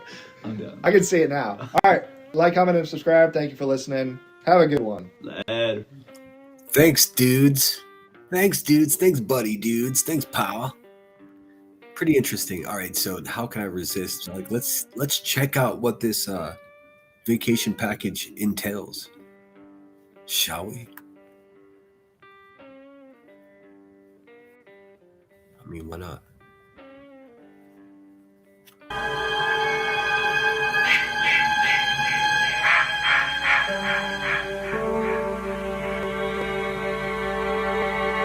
This is pretty long, so we're not going to watch the whole thing. But look at all these people, dude.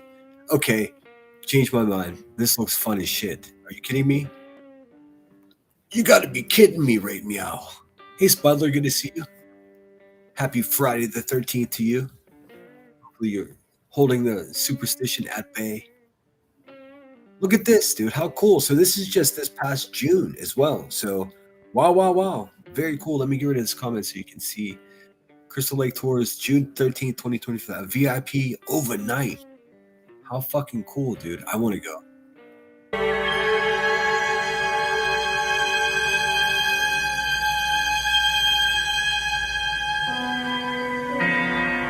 Like a rowdy bunch.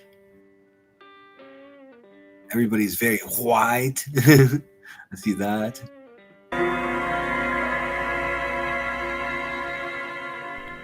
All right, this is the drive up to Camp Nobi Bosco, if I'm pronouncing it. Nobi Bosco. That's what we just learned together as well. Sorry for the wind noise. Ain't a damn thing I can do about it. It's just what it is. You ever hear Superstitions? Don't greet Marie, your lemons will shrivel. I said hello to you. Is there 7 years bad luck for a fucking broken window? Marie says, in many Asian cultures, the number 4 is avoided because it sounds similar to the word death. New Zealand Maritime Museum, New Zealand Maritime Museum +4. I don't know, the last part, it seemed like you tricked me. You lured me in with some good knowledge and then you tricked me with some other words. Nobi Bosco. Correctly, also known as Camp Crystal Lake as most of us know it. But the roads are pretty narrow up here and your GPS and your cell phone service is pretty limited. So this is the approach. You make a right here and you actually get into the camp. But you have to wait with the other group of cars, which are here on the left. And as you can see, I'm approaching here. The roads are pretty narrow. I had to make a U-turn at the other end and then come back. So unfortunately, I did a lot of still photos, so I'll have to do a voiceover with that. Teeny tiny little road. Little tiny road. Yeah, you simply can't. You couldn't park on each side. Wouldn't happen. But anything else, I'll try to show as much as possible with the camera. But yeah, hopefully you'll like it. This fucking wind is great. It looks like I'm here early, along with all the other Friday the 13th people. Yes, awesome. Well. Okay, this is the approach into the... Looks like you're late. It looks like there are dozens of other people there ahead of you. Actual Boy Scout camp. Camp Nobi Bosco. So it's a Boy Scout camp as well. Camp, and you can see the name up there, and then you just follow the other cars, and they guide you into the... How desperate are parents for a break if they send their kids to fucking Crystal Lake? Just saying. Parking lot, and they give you a bunch of goodies right when you enter the place. Nice little shed there in the middle of nowhere. Guys probably checking the tickets up there.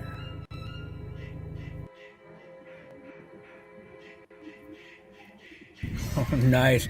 Just got my... I would want to go there, but if there was just some random dude that's just standing there on his own for no good reason, I would be side-eyeing that dude the whole time. You know what I mean? People are just so wild nowadays. It's just, ugh.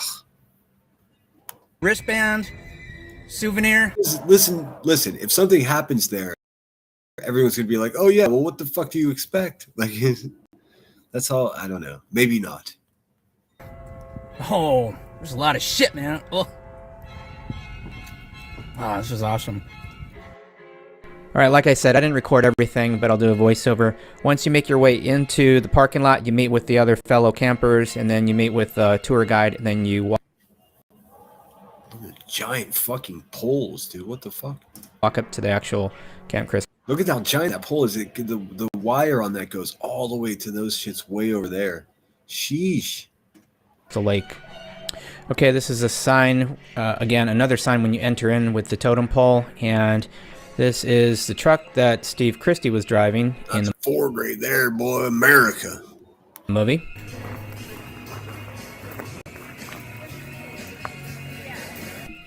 And on the back of the Jeep, you have a lot of the cast and crew members' autographs. Tom Savini, Robbie Morgan. Hey, Tom Savini. We were just talking about Tom Savini.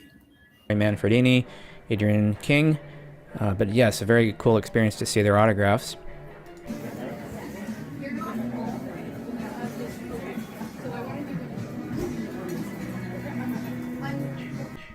Now, once you meet up with your fellow campers, you guys are all split up into groups, and we headed over to... Okay, that's just too creepy, dude.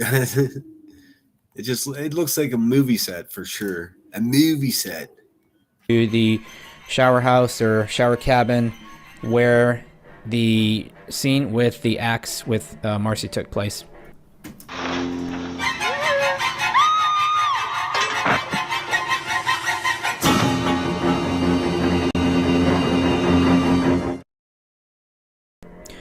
Now, there's a sink that was in the movie. Unfortunately, the water doesn't work, but you get an idea.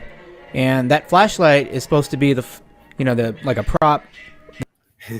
Just like old stuff like that, it just inherently looks creepier. It's a serious fucking flashlight right there, too. That Marcy was actually using when she made her way over to the shower house. Now, it was actually raining that day, so as you can see here in the photo, a lot of us have the ponchos on because, yeah, it was raining, but it was an experience because in the movie, it actually rained.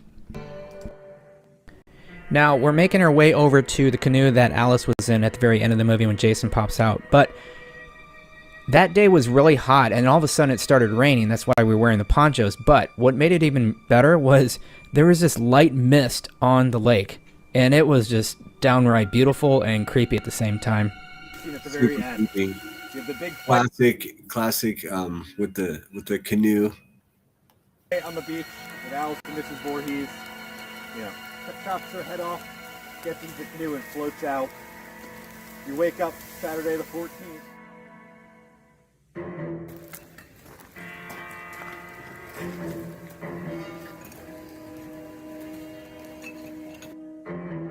I think I would go. Would you guys go?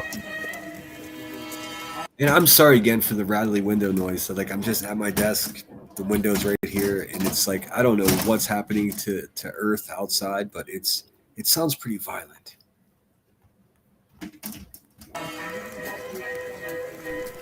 Okay, this is the area at the very beginning of the film when the camp counselors are singing their songs by the campfire and playing guitar and whatnot, and then you get the two people who are eyeballing each other because they want to make love later. But this is right before we ate dinner. Yeah, the wood in the background was different than both fireplaces. And this was our dinner that night. I can't remember what it was. Hey, that's what I'm talking about. Looks like a classic rustic fucking busted open pot pie. Some pasta, a couple different types of pasta, some broccoli. I don't know what this is. That looks like some type of chicken. I don't know, man. Some carrots. I don't know if these are capers. They must be capers. Fucking yum, dude. Usually when you see capers, you know there's some lemon nearby. Was actually, I think it was chicken, macaroni, and bow tie pasta, a salad, bread. It was actually really good. The music, though. It was like a buffet style, but very delicious and very tasty. Okay, after dinner we headed over to the archery range where Ned was fooling around with the bow. Pretty cool, though. I mean, it really does look like the movie. Well, of course it would. An arrow, and he shot it on the target and surprised Brenda. Oh, look at that. Ta-da! Crazy? I don't believe Would be fun to shoot archery. I'm not gonna lie. That looks like fun. I've done it a few times.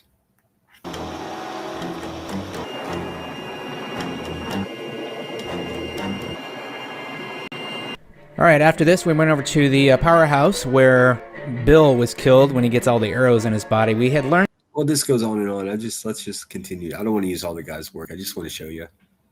Not too many people have super detailed stuff like this. I'm going to let this play for just a second. While I do that, I'm going to check and see how much of this shit cost. Like, let's go.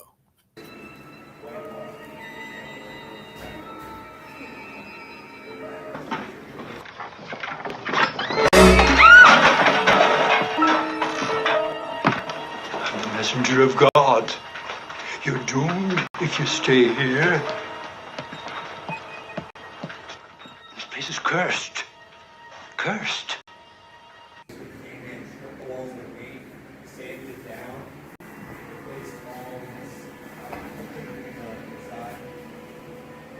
Were there pool tables?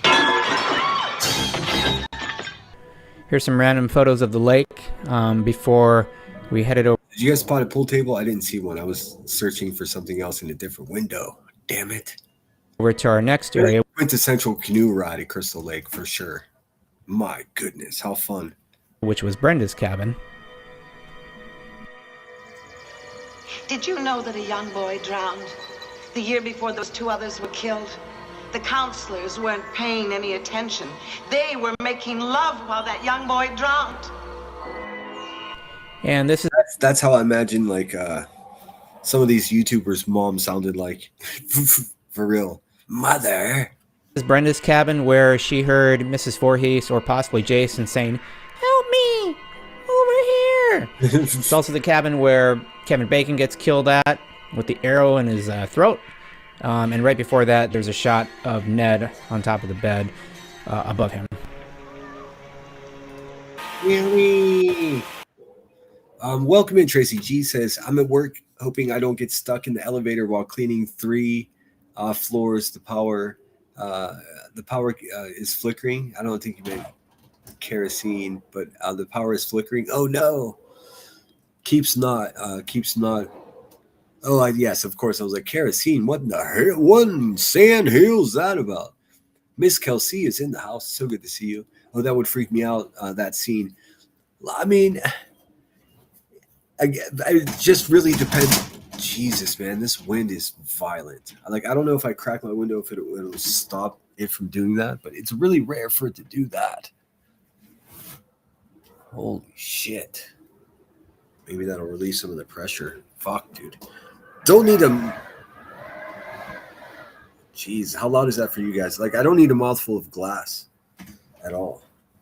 It depends on who you would take with you for a trip like this.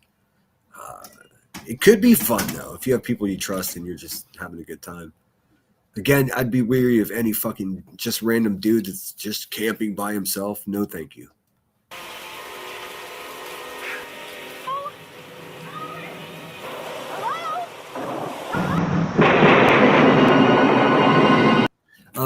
Thanks for being here, by the way, Miss Kelsey. We're just having a reprieve from all the bullshit.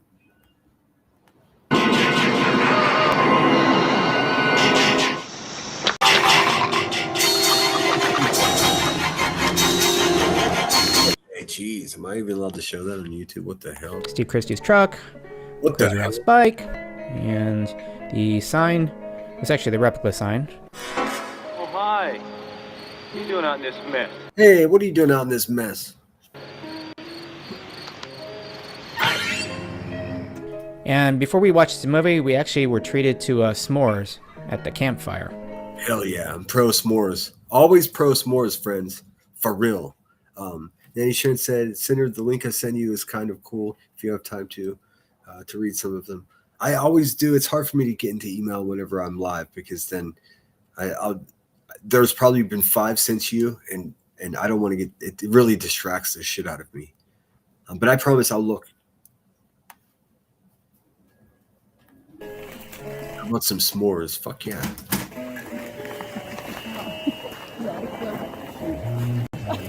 Too late, girl. The second must have been more important. The music, though. I can't remember the last time I've had s'mores, to be quite honest. I'm sitting here trying to think about it. It's been a while. It's been a long time. He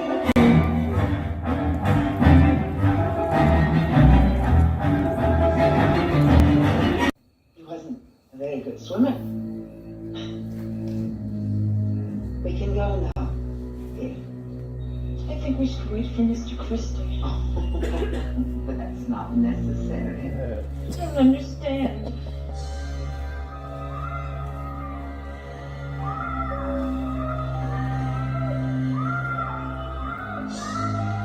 You get the idea. I don't know if these guys just didn't give a fuck about copyright or what. But Her cabin. Trouble. And that was where Marcy was killed at with the axe. I slept right by the shower curtain. And as you can see from this photo here. So I guess that's the big question. Would you guys go to this? It was very unreal. And it was an awesome experience. But again, yeah, if you wanted to go canoeing right after breakfast, we had a really good breakfast too. If you wanted to go canoeing right after breakfast. I want a dog with me. You know, somebody bring your dog. That seems like a good plan.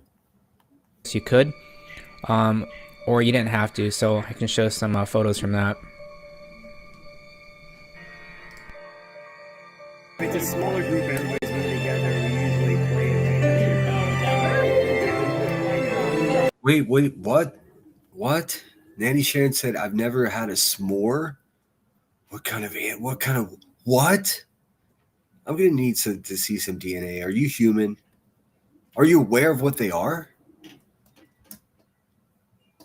What? You can make s'mores anywhere. Oh my God, dude. I'll just eat burnt marshmallows until I'm sick. Me too. I'm exactly the same way. They're so good, though. Oh my gosh! My flight here was actually changed. Hey, I really do my absolute best to try to keep the background noise to a minimum when I'm live, and because I talk so much shit on people to do it. In this case, I mean, Mother Nature is going to win this fucking battle, no matter what I say or do. So the only other thing would to be end the live stream, and I'm having fun. So just bear with me. I do apologize. Hopefully, the roof doesn't blow off this bitch. I'm gonna have to show everyone what a s'more is, what s'mores are, in case at the strange chance someone might not know. What the fuck? Did you know a young boy drowned in this lake? All right, this is me driving out of Camp Crystal Lake. Unfortunately, yeah, my time came to an end here, just like the other campers. But we had an amazing time, an amazing experience. I'm looking forward to doing this again next year. And you know, cool. For those of you who have never been out here, cool. If you don't want to spend the money on the overnight, I highly recommend just doing the 4-hour, day tour, lakefront tour, or the extended tour. But if you do the VIP overnight, I realize, yes, it is pricey, it is expensive, but don't look at it as money. If you are a super fan of this movie, you need to experience it. You need to experience the rain. You need to experience the dark. You need to experience the isolation of what it's actually like to be out here. Because I'll be honest with you, in the middle of the night when I woke up to go to the bathroom, I was outside at the porta potty, and I just had to take in the moment because it was unreal. Yeah, it was very creepy because it was pitch black dark out here. And I think my fellow campers would agree with me. The bonds that you formed out here. I don't know about that. I'm not going. Well, here, let me explain what I'm thinking. I'm not going out there to make bonds. I mean, that's not what's up. That's not what's in the cards. I'm going out there with people I've already bonded with in life, people I know and trust. No free radicals. Do you hear this fucking wind, dude? Dude, I promise I'd never have another co-host again, and here I am with a co-host. The wind. The fuck? Yeah, this guy went out there to bond with strangers. That's a big no for me. With other people who are fans of the movie, is just an amazing experience, and I can't say enough about how much time I enjoyed out here. But let's go ahead and check out Blairstown and some random things, and we'll look at some of the souvenirs that I bought.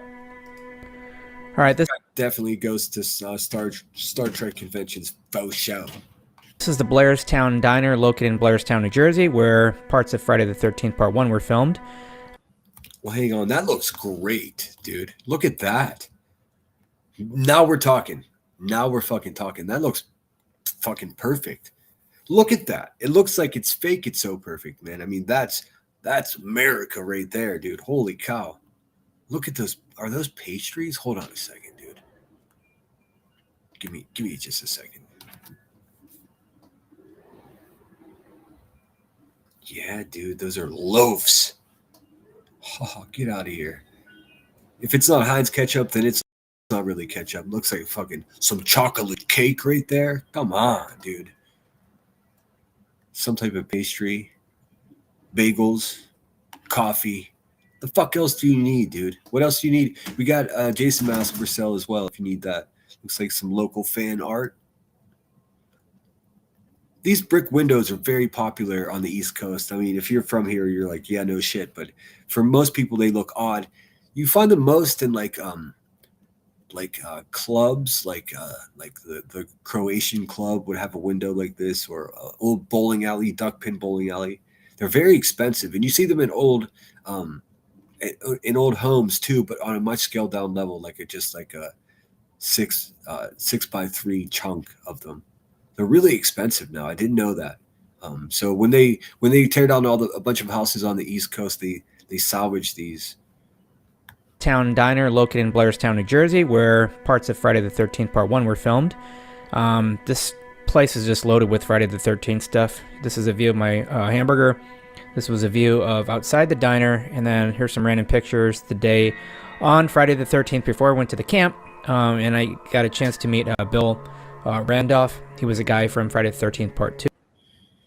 Oh yeah, look at him. This guy is listening to a lot of music written by John Lennon, like no question about it. That's not a knock. Like it's incredible. But he was the guy in the car. What's it say on there? It says Mike asshole. Hold on. For some reason I can't zoom when I'm in full screen. Full screen. It says Mike asshole. This is my truck. So he wrote out the whole quote, his whole bit in the film. Interesting. 2. Right here is where Annie was walking through the arches. Right here.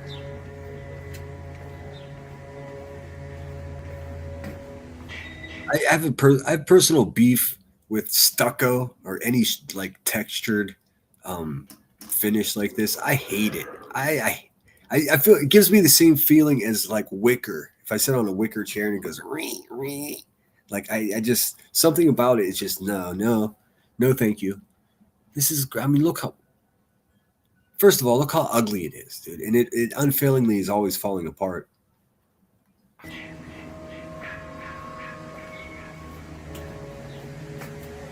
Hey, Jews, thanks for being here. Crane's in the house. In.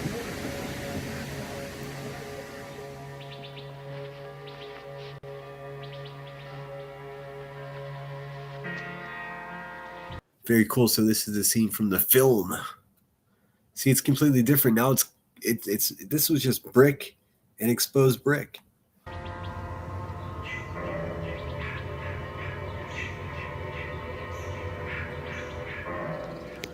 Somebody was like, let's take the only landmark in this place and just stucco that shit. What the fuck? What's going on, New Jersey?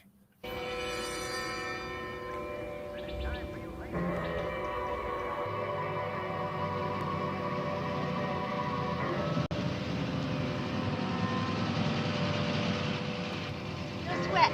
Thanks a lot for the lift. Thanks a lot for the lift. What could go wrong?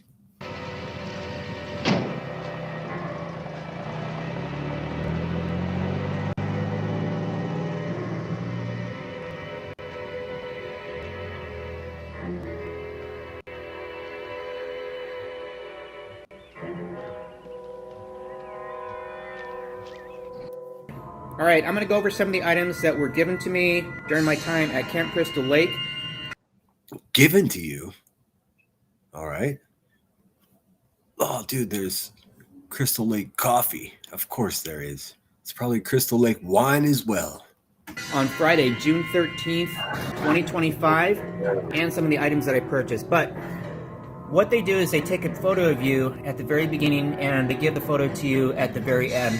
Now, I don't know if it's because we were VIP overnight and we got this photo for free at the very end. But again, if you happen to watch This guy's just going all the way with the music, man. Ouch. Sorry. this video and happen to attend on this particular day, I'm kind of looking for some of you that I made contact with. Mainly this couple right here, and I'm so bad with names, I apologize, but they were from, I think, Pennsylvania, and I met them right when I He shut out Pennsylvania, and then he's like, at midnight, it turns into a swinger party. Got there. This person, this gal right here, if you're watching this video, I think she's from California, and where's Steven? I think if you just came in, this is Camp Crystal Lake. They offer VIP stays there, and you can go and I don't know, bond with strangers and eat s'mores. I mean, here's my idea about it. Like, I think if you go with like a group of friends, people you already trust, and good times. But I'm not trying to bond with strangers and reenact scenes from a horror film. I'm good on that. But just to have like really good s'mores over a fire, it makes it tempting anyways. Well, now there are sirens. I wouldn't be surprised if like a pole didn't fall down the way how crazy the wind it was just for. Then it just stopped. Huh.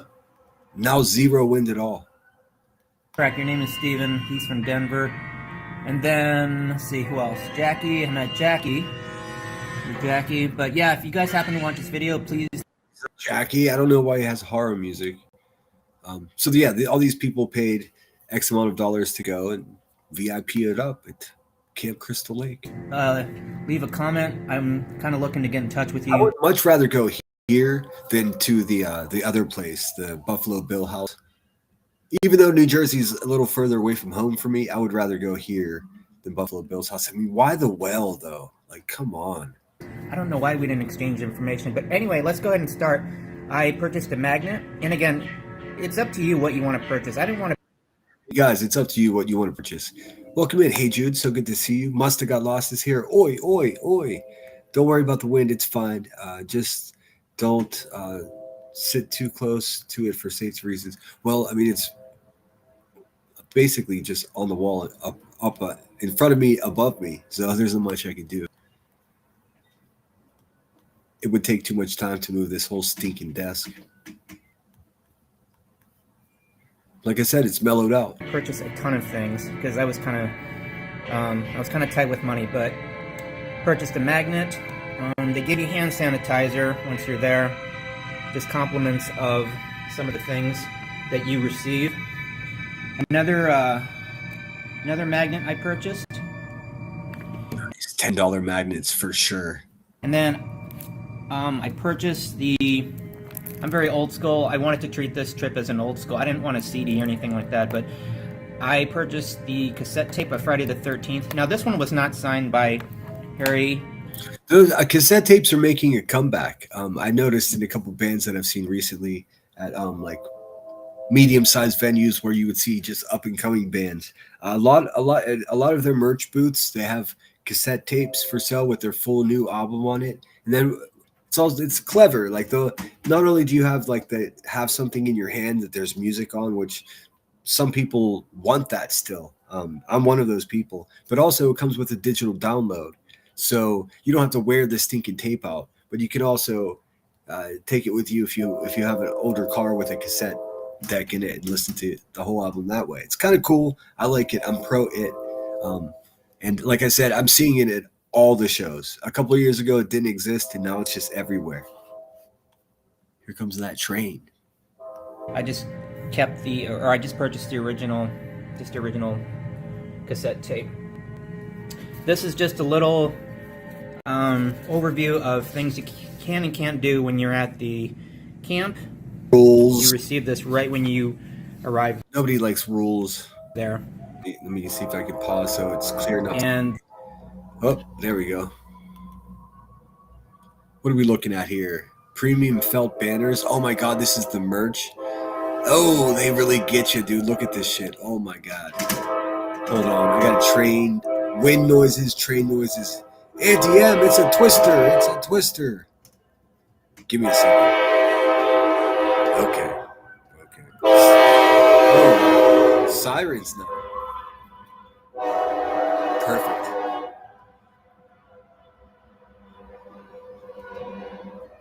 I mean, that's a lot of sirens, dude. A whole parade of sirens. I wonder what's happening out there. This isn't happening where you are as well, right? Are we? Okay, let's have back to it. Let's see here. Trying to zoom on this so we can see. Look at the merch. Candles. This is $13 candles. 12-ounce mugs, $13. Shot glass, $10. Water bottle, $20 or $27. Good Lord. Sticky notepads. Dude, just $10 for some fucking notepads? Come on, dude. Carabiner. All right. Yeah, I don't know, man. These are all the items at the gift store. They actually had more items that are actually not on here, but they give this to you right when you get there in the parking lot, but it's pretty neat. And again, here... Dude, I know I for sure should have muted myself, but I just wanted you guys to just give a listen to what that 11, 12 seconds of my life was. Like full, like a blaring chunk of emergency response vehicles just tearing down the road in front of the place, and a train tearing up the backside of the place, and the wind just shaking the whole building at the same time. It's a great time to be alive, man. In fact, if you're listening to this, you're alive. So celebrate that. Start there. I don't know. Here's my ticket. June 13th, 2025 from 3 p.m. to the next day, June 14th at 10 a.m. There's the address. VIP overnight experience. Oh, Lord. But yeah, that's the... I'm trying to dox the man, but good Lord, man, don't put your private information out there, buckaroo. This guy obviously has never watched QB, dude. PDF I printed out. Now, right when you get there, they give you this really awesome backpack. It's pretty thick, well padded. Thick. All right, that's kind of cool. So that comes included in the price? I didn't use this on the trip because I just want to keep it as a, just a collector's memory. It's not embroidered, it's just painted on, but still cool. VIP. Memorabilia from my time there. Got the logo. Now this blanket they give you during your time in the night when you watch Friday the 13th Part 1 Lakeside at Camp Crystal Lake, and it was... All right. The music is intense, bro. Such an amazing experience, guys, that I am looking to go back next year. And let's see. Now the Pamela Voorhees figure, they don't... Nice, dude.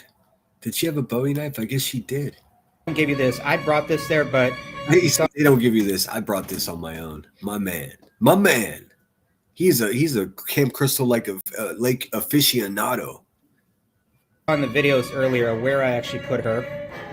Okay, they give you this to you as well. Admit one's just a ticket. And then here we go, June 25th. VIP official Camp Reddit for sure. That's his shit. VIP Friday, June 13th at 3 p.m. Crystal Lake Tours. I chose to get... I've been used to trains my whole life. I sleep like a baby with them nearby. No problem at all. 13. What's up, Twisty? Yeah, I have no problem with them. I sleep just fine. Now, like the blaring parade of sirens, like a whole fucking 15 emergency vehicles all blaring at the same time. Nobody can sleep through that. That was crazy. And the thing is, like, I don't know if it was not very far away because it just went wee and just stopped. So maybe they're just right out the block. You just never know. Polaroids of myself right when I walked in. You can do 8x10s if you want, but... He's living his best life, though. I didn't want to do 8x10s because I wanted to treat this as if it were 1980. But there's me with the arrow when Brenda gets killed at the archery range. This guy's committed for sure. Let's scoot ahead a little bit. Let's see. He's basically just showing his merch now. I wanted to see the place, but that's cool, man. I like it. I'm here for it. Which is pretty sweet. Little pin that they give you the next day at breakfast. I survived Camp Crystal Lake June 25th, or June 2025. They give you this.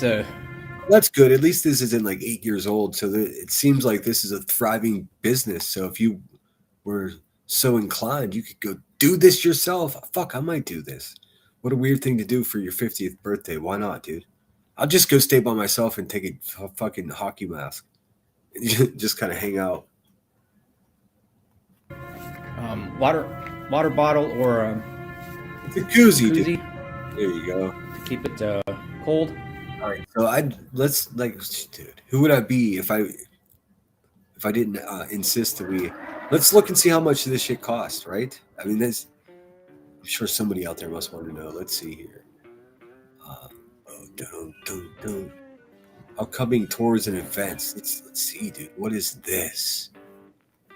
All right. You have unlocked a special discount. Use promo code Go Fuck Yourself for 10% off. Okay. Let me close that.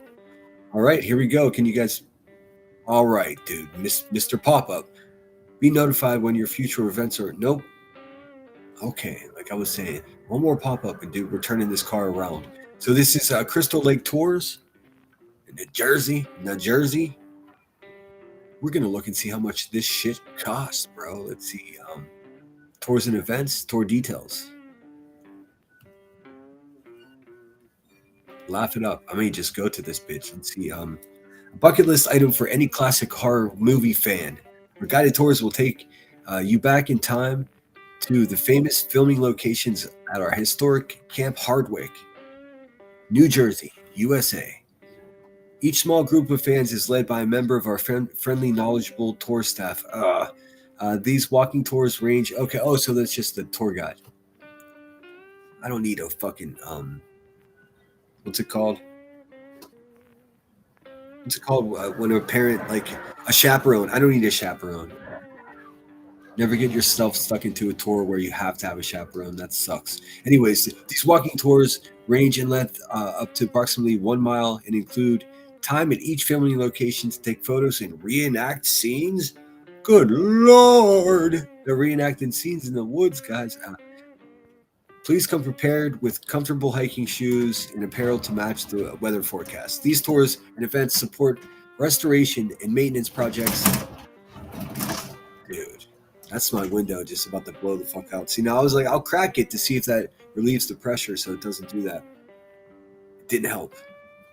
Hold on. Now if I open the other window, I'm going to create a wind tunnel that's going to blow shit everywhere. So we're just going to deal with it.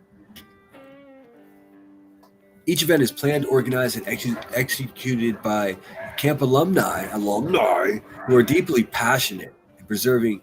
See, I don't know, man. Part of it is like, this sounds like the coolest shit ever. Part of it seems like, I don't know, man. I don't know. Past examples. Our tour experiences vary with every season.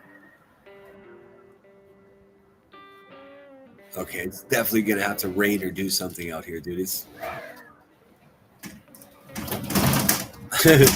yeah, I'm going to mute for a second because it's not tolerable. Just give me a minute.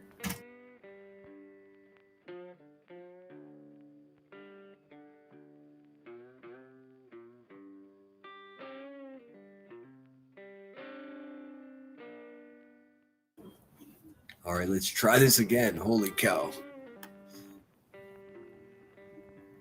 Our tour experiences vary with every season. Please see the description for the date and time you are interested for exact details of individual tour session. Past examples include full-length walking tours that visit all the filming locations and shorter lakefront tours that take you directly to the center of the movie set. Fuck yeah, dude. Morning, afternoon, and evening flashlight tour sessions. Ooh. Special activities, that's at midnight when it turns into a swingers club. Special activities such as canoeing, archery, Q&A sessions, exclusive gift souvenirs and apparel, meals in our historic dining hall, We saw an example of the meal. It looked pretty good, actually. Celebrity guest, like we saw that one guy from the truck. When is the next tour? Like, fuck, dude, don't we want to know, right? A couple. Jeez, man. Oh, dude, see, this would be cool. I don't know if I want to stay there for days, but it would be a great place to watch the movie. Like, I'd never even considered that. Just to drive up there, watch it, and then get out of there. Get a hotel at a place where people aren't reenacting murder. Let's see. Join us for the first ever March event. Be part of the first fan group to visit during the winter months. Minimum age 13. Well, that should be 18. But then again, no, it can't be because it's a family-friendly thing. Family-friendly reenactment of murder. All right, dude. America. Let's see. Extended tour. And I'm not knocking it, dude. It just, it's just... I mean, it is what it is. Our fan favorite extended tour visits of all the family. Okay, I read that already. Lakefront tour, we read that. Sunday Lakefront tour, our shorter tour is making a return and for only 2 days in 2026. What the hell? October. VIP overnight experience. Now, this is for the die-hards. This premium experience includes a full tour, dinner, movie screening, overnight stay, canoeing on the lake, and much more. How much more? That's already pretty good, dude. Let's see. These exclusive bucket list opportunities has only been offered on 9 weekends since the tour began in 2011. Minimum age 21. Now we're talking. Deal of the day. Promo code Go Fuck Yourself for 10% off. Awesome. That's awesome. Let's see. And here we are. Movie screening, okay. $100. $100, dude. $100 for a movie screening and a winter lakefront exploration. I mean, okay. That's a lot of money for a movie. You are watching it in a place that it was filmed. That's got to be worth $30. So now we're looking at $50 already. What else? Is the lakefront exploration worth $44? Probably. I mean, it's sold out. So, I mean, the owners of this place are like, we should have just done 99 instead of 94. Let's see. Oh, dude, I'm so in. I would go to this. All right, now, would you guys just drive up for the weekend to see the film? I for sure definitely would do this. How cool is that? BYOC? Bring your own fucking chair, motherfucker. Excuse my language. It's not the best setup, but it'll do. It'll do. You got a projector. Cool. I don't see where the projector is, though. Maybe it's rear projected. That's quite possible. Okay, I'm liking this idea more and more. Whoa. It might be a good idea to look at my current weather to see if there's any warnings. Severe weather alerts. Oh, yeah. Oh, dear. Hold on a second. Let's see. Make preparations for what? Action. Make high wind alert until midnight. It's only 7:30. It's going to be like this till midnight. Go fly a kite, dude. Let's see. Portions of east, central Ohio, northwest, southwest, and western Pennsylvania.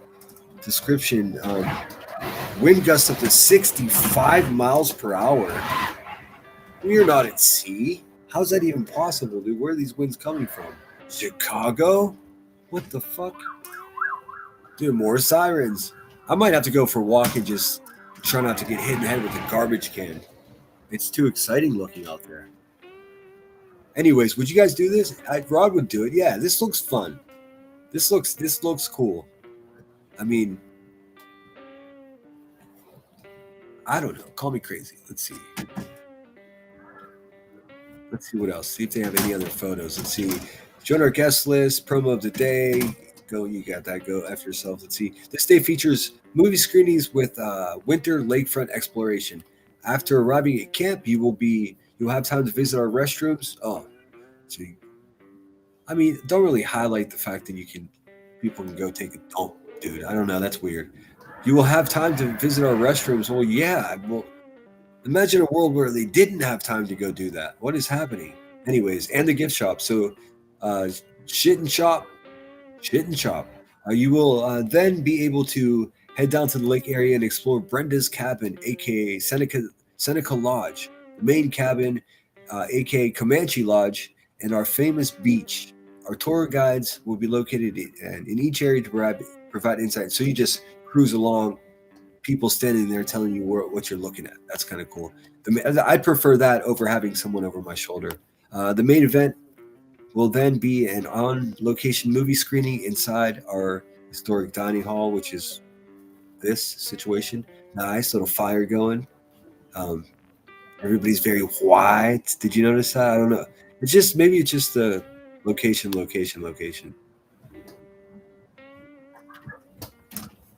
Let's see. Lost my spot. We will have a fire ready and a fireplace in case you get the urge to sing Tom Dooley. What the fuck is that? Light snacks and hot chocolate will be available for purchase. What is why would I get the urge to sing Tom Dooley? What is that? Anyways, for the movie screening, please bring a comfy folding chair or beach chair, or sit on the floor, you filthy animal. If you are purchasing an event ticket, please also bring a flashlight. Don't be the jerk off that's in the dark saying, "Is it kept by your flashlight?" And see a quick note on weather. Okay, we're adults. We don't need to. $100 sold out. $100 sold out. Let's see. Are there other options? All right, so $74. Wait, that's tomorrow. $74. Same deal. Okay, so they must be selling less tickets this weekend. But hey, New Jersey, you can go hang out with these guys by a fire pit or a fireplace and watch Friday the 13th. Pretty cool if you ask me. I don't know. Call me crazy. Hey, thanks, Maria. I appreciate that. Says, thank you for offering a great place to chat with fun facts. Winds of Change is tonight's song for sure. I do apologize. Nothing I can do about that. I do have a lot of other drama stuff that I want to talk to you guys about, but I'm going to save it for tomorrow. You know, this is more fun. Reasonable price. I think so. $74. Doesn't include the meal, but it includes the staff is going to be there to explain to you as you see the landmarks, what happened there. That's cool. Definitely worth it. Especially considering a fucking ticket at a theater is going to cost you $28 fucking nowadays. It's out of control. Bring your own hot chocolate. Yep. I'm sure some of them have flasks for sure. I'm sure somebody's uncle in there snuck outside to smoke a joint before the film started. Sitting there all paranoid like they all know, man. Very cool. Let's see. Let's see if there's any other tours and events.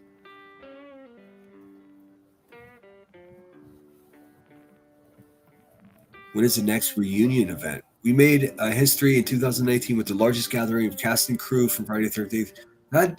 To see, there's some things about this would be pretty rad. Our 2023 reunion featured 10 guests from part 1 and 2. Pretty cool. When they say 10 guests, though, they're talking about damn near background extras at that point. Let's see. If you have a group of 20 or more would like to take a private, that's what I'm talking about. Private event. Can we get a band? Dude. Looks like fun. They really push the merch, dude. Really. Heavy on the merch. Playing cards.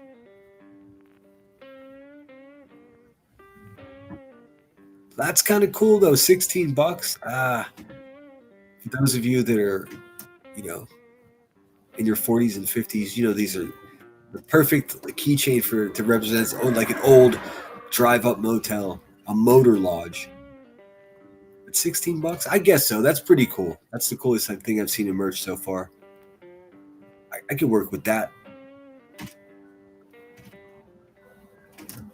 Let's see if there's any news.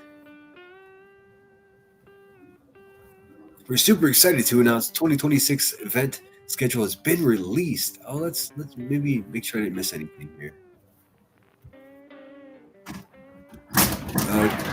Whoa. Extended tours. Okay, whoa. $159. Now we're talking. So obviously, for every good reason in the world, summertime's the busy time. I'm looking to see, okay, so VIP overnight experience. That's what I'm looking for here. Let's see. Let's see how much that shit cost. Save 10% with the Go Fuck Yourself promo code. Let's see. Whoa. See, that's where they get you. Oh my God, Cinder's over there grifting for fucking Crystal Lake tickets, dude. What a... Anyways, I am not. Thanks for that message, though. I appreciate it. See, I'd see Friday night VIP cabin, movie cabin. All right, so this is not per person, right? Let's see.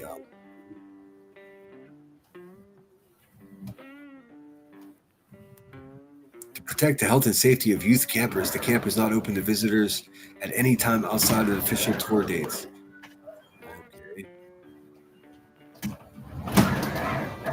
It's not telling me what I get for... Oh, wait. Maybe it is. Never mind. Dirt. Exclusive overnight experience includes one popular extended tour which visits all of our stops where over 80% of the movie was filmed. A delicious dinner in our dining hall. Delicious and dining hall. Great words. Let's see. A private on-location viewing of Friday the 13th on a big screen. It's that projector, late night snacks, toasting marshmallows. Now we're fucking talking. Overnight accommodations, breakfast with your fellow overnight guest and new friends. Oh, you didn't have to say that. I don't think I would go there to bond with new people. I would want to go with a crew. Anyways, canoe in the lake, weather permitting. Total number of free gifts valued at $150. So we saw that dude was sharing that stuff. Tons of great memories.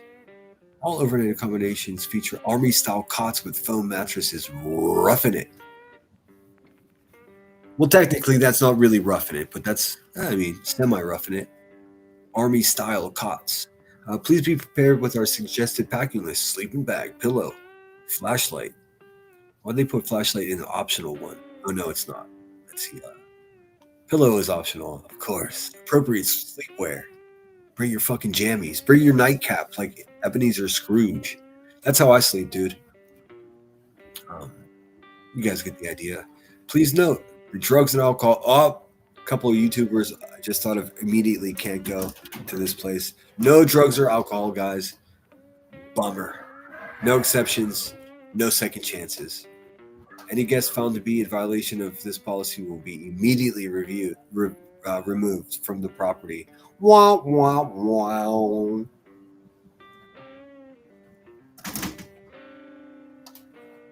There's a lot of people sneaking in their gummy bears, dude, for sure. Minimum age for overnight experience is 21, as it fucking should be. Looks pretty cool. Is this for one person? I mean, I don't understand. Let's see. All tickets, minimum age, let's see.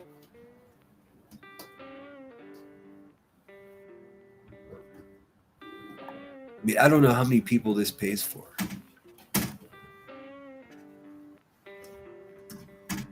You know what I'm saying? Anyways, I'm rambling on, guys. I think that's all I got for you tonight. I do appreciate you being here. I mean, a spooky night. I don't have the energy. Getting a cold as well, so I'm going to just take care of myself. You know what I'm saying? I might pop on later if I feel good and play some music for you. Yeah. We learned something. You might have learned something today. Who knows? Should we see? I guess we should just see if the number 13 is actually bad luck or not. I did want to talk about that. For $50, y'all can come and stay in my backyard camp. We'll watch the movie and we'll feed you Bob and Smoke. The troopers will probably let you eat your pot gummy bears that everyone's addicted to.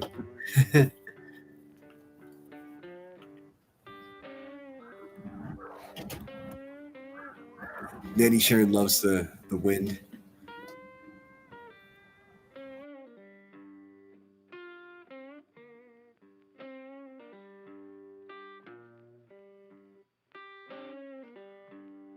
It's really strange. It's like the wind is dying down to almost nothing and then just like going full bluster. So before we go, let me part with sharing a bit of maybe knowledge or was that lightning? We will rebuild. Let's see the superstition around the number 13 and how this became a superstitious number or taboo number, so to speak.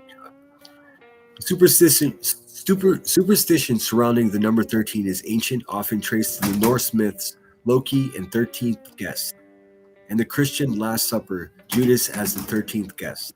However, the specific combination of Friday and the 13th as a double whammy of bad luck is a 19th century invention that gained prominence particularly in America in the 1800s and early 1900s. Historically, the number 12 was seen as a symbol of completeness. 12 months, 12 zodiac signs, making 13 an awkward, disruptive, unlucky successor. In mythology and religion, Northman mythology, as they mentioned earlier, tells a story of banquet where Loki was the 13th guest and caused the god Balder to be killed. In Christianity, 13 people were present at the Last Supper before the crucifixion on Good Friday. It's coming up. Let's see. The 17th century, some researchers suggest the modern fear of 13 at a table began to take shape around the 17th century, when Friday the 13th became popularized. Okay, so when did we become familiar with it, basically? How did it become like a thing? Well, Friday as a traditional day for hangings, well, there's that. Okay, geez. And the number 13 were individually considered unlucky. They were rarely linked together until the 19th century. The 13th Club, or 13 Club as it were. In 1882, Captain William Fowler founded the 13 Club in New York to openly mock the superstition by having 13-course dinners on the 13th day in room 13, helping to document a smartass, my kind of guy, dude. Fucking brilliant.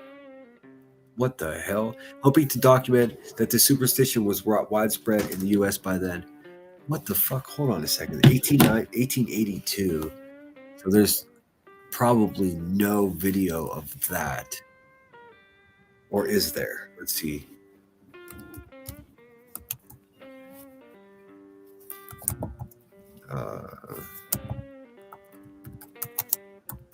I get distracted easily, dude. I don't feel so hot today.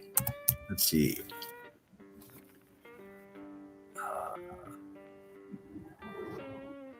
Let's see. Oregon.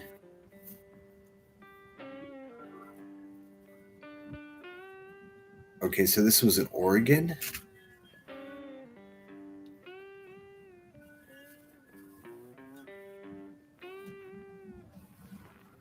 Weird. I can't find anything legit about it, so I'm going to keep it moving. Queer superstitions. Yeah, I don't know. It's taking me down a rabbit hole I don't care about. But allow me to continue. So, Captain William Fowler, I've noted that guy. I'm going to try to check that out. Seems like a real smartass. In 1907, a novel by Thomas W. Lawson published a popular novel, Friday the 13th, which focused on a broker causing a Wall Street panic that day, cementing the concept in the public's imagination. 20th century pop culture, now we're talking. Superstition became a cultural phenomenon with the Friday the 13th movie franchise, of course. Misconceptions here, it says. The popular idea of the Knights Templar. The popular idea that the superstition originated from the arrest of the Knights Templar on Friday, October 13th, 1307, is a fairly recent invention, likely popularized in the late 20th century, particularly through the books like the Da Vinci Code. So it says that's bogus, but don't listen to me, dude, because I don't fucking know. Gemini gets all kinds of shit wrong. You know what I'm saying?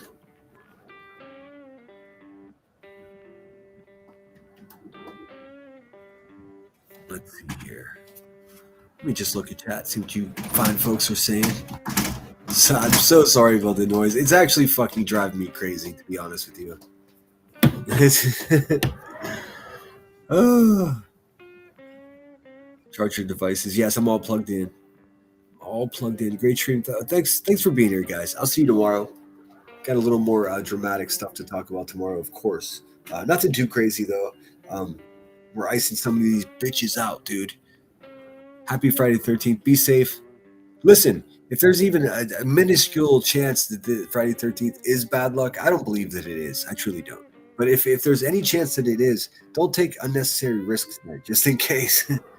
And certainly, for the love of sweet baby Jesus, do not drink and drive. There's always a better option. Sleep face down in some hedges somewhere. Do not drink and drive, for real. Stay alive. Stay out of jail. Let's see. Not sure what song I'll play. I didn't have this thought out. I can't remember the name of it. Let's see. Give me a second. I'll cook something up here.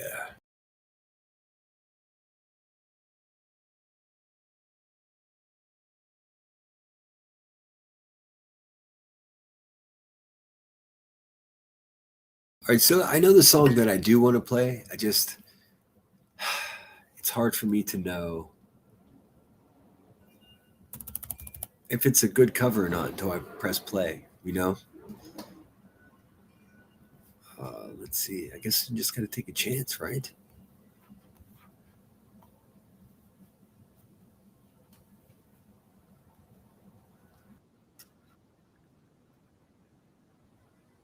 That ain't it. Let's see. Classics 4. I swear this window is going to fucking shatter. It's crazy. The whole thing's dancing on my last nerve. Let's see. Spooky. I'm looking for the song Spooky. But I don't even know who did the original. Classics 4? That doesn't sound like the name of a band at all. Maybe it is. Let's see.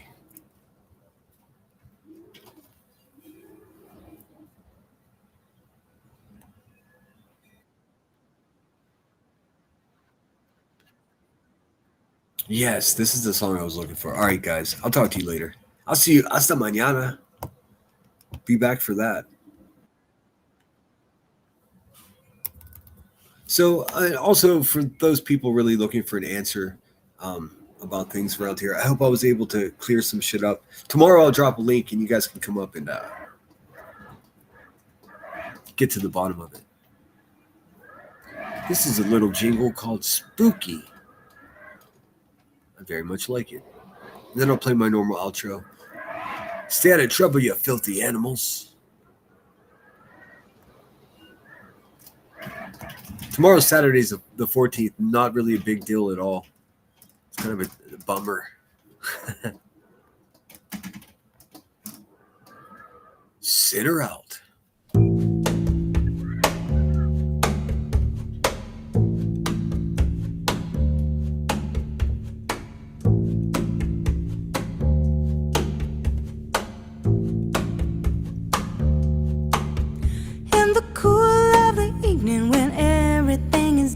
Kind of groovy. You call me up and ask if I would like to go with you to see a movie. At first I say no, I got some plans for the night, but then I stop and say alright. Love is kind of crazy with a spooky little boy like you. You always keep me guessing. I never seem to know what you are thinking.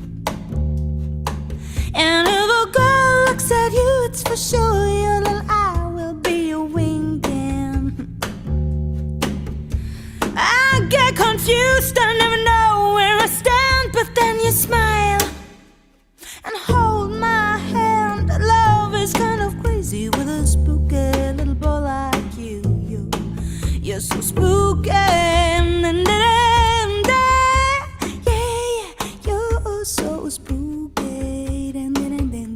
You're so damn.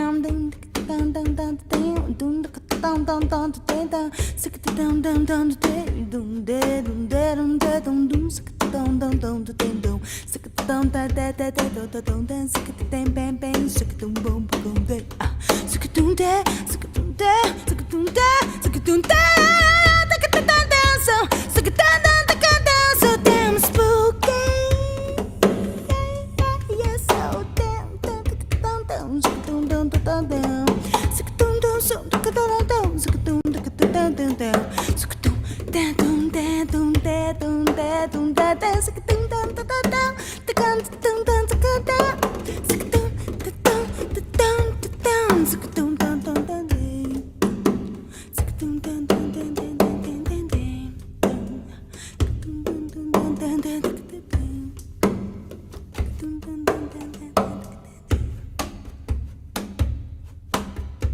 Spooky,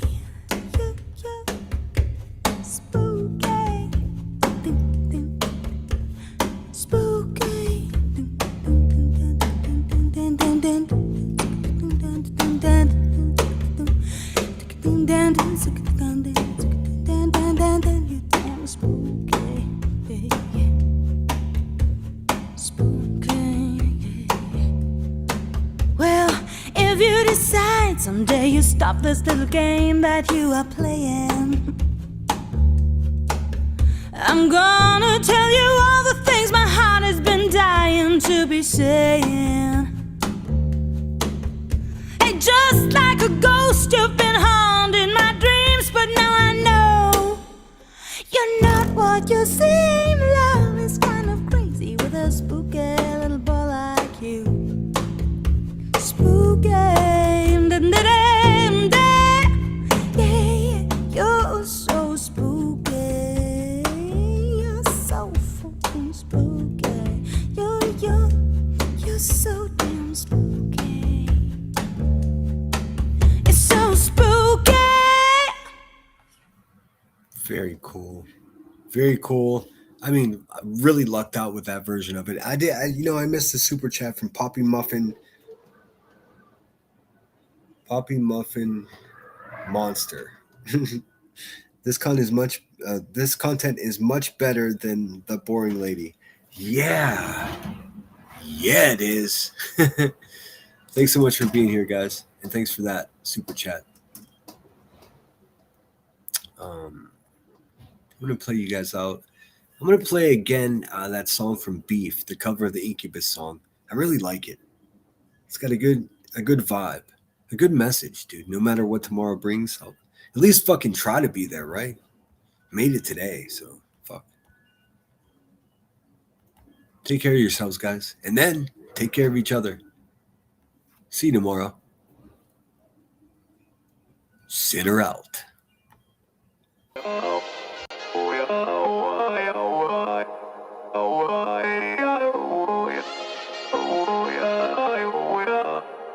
You gotta take control. Life's too short. Get out of your head, make a better life instead. You gotta give it all your best. So put your hands up to the sky and live your best life, alright. Don't just let it go by, just try, oh my. Got only one life, got only this time. We gonna get it right. You gotta let go of those who don't belong in your tribe. survive. So cut the bad out of your life. Yeah, do it one time, one time. You gotta work till you're winning. Yeah, take control of the system. When you invest, it's addicting. No time to rest, let's go get it. Not gonna stop till I'm finished. Not gonna drop to my limits. Deep in my chest, I'm inhaling. Believe in testing and failing. You gotta flip everything in your mind. Take the limiting thoughts and turn them into your why. Prove to yourself you're worth it. You deserve it. Push past all the hurt and find your purpose. You gotta take control. Life's too short. Get out of your head. Make a better life instead. You gotta give it all your best. So don't let go. Take control. Get out of your head. Make a better life instead. You gotta give it all your best. Give it all your best. Hey, yo, never gonna stop, no way, no. Yelling out, hey, yo. Headed to the top on our way, yo.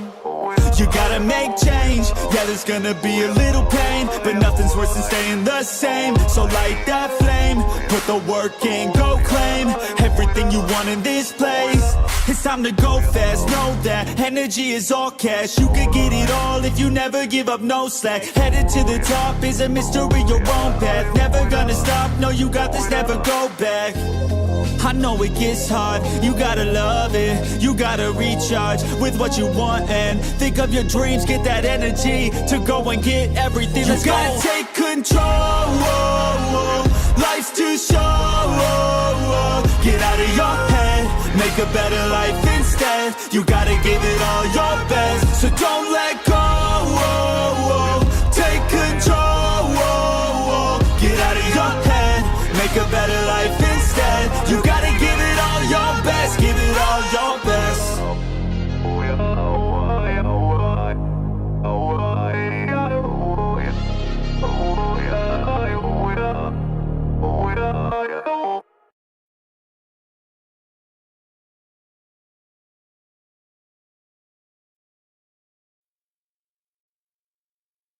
Ten, 9, 8, 7, 6, 5, 4, 3, 2, 1.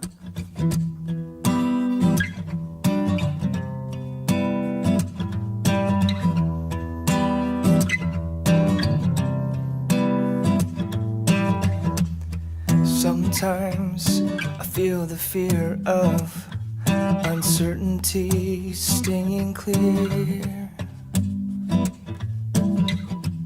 and I can't help but ask myself how much I let the fear take the wheel and steer. It's driven me before, and it seems to have a vague, haunting mass appeal. But lately I'm beginning to find that I should be the one behind the wheel. Whatever tomorrow brings, I'll be there with open arms and open eyes, yeah. Whatever tomorrow brings, I'll be there. I'll be there. So if I decide to waver my chance to be one of the hive, will I choose water over wine and hold my own and drive?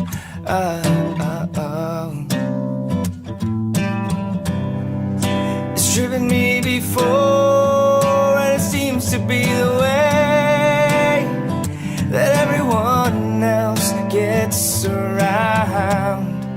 But lately I'm beginning to find that when I drive myself, my light is found.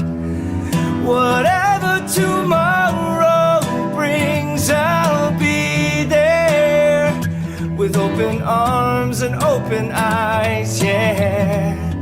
Whatever tomorrow brings, I'll be there. I'll be there.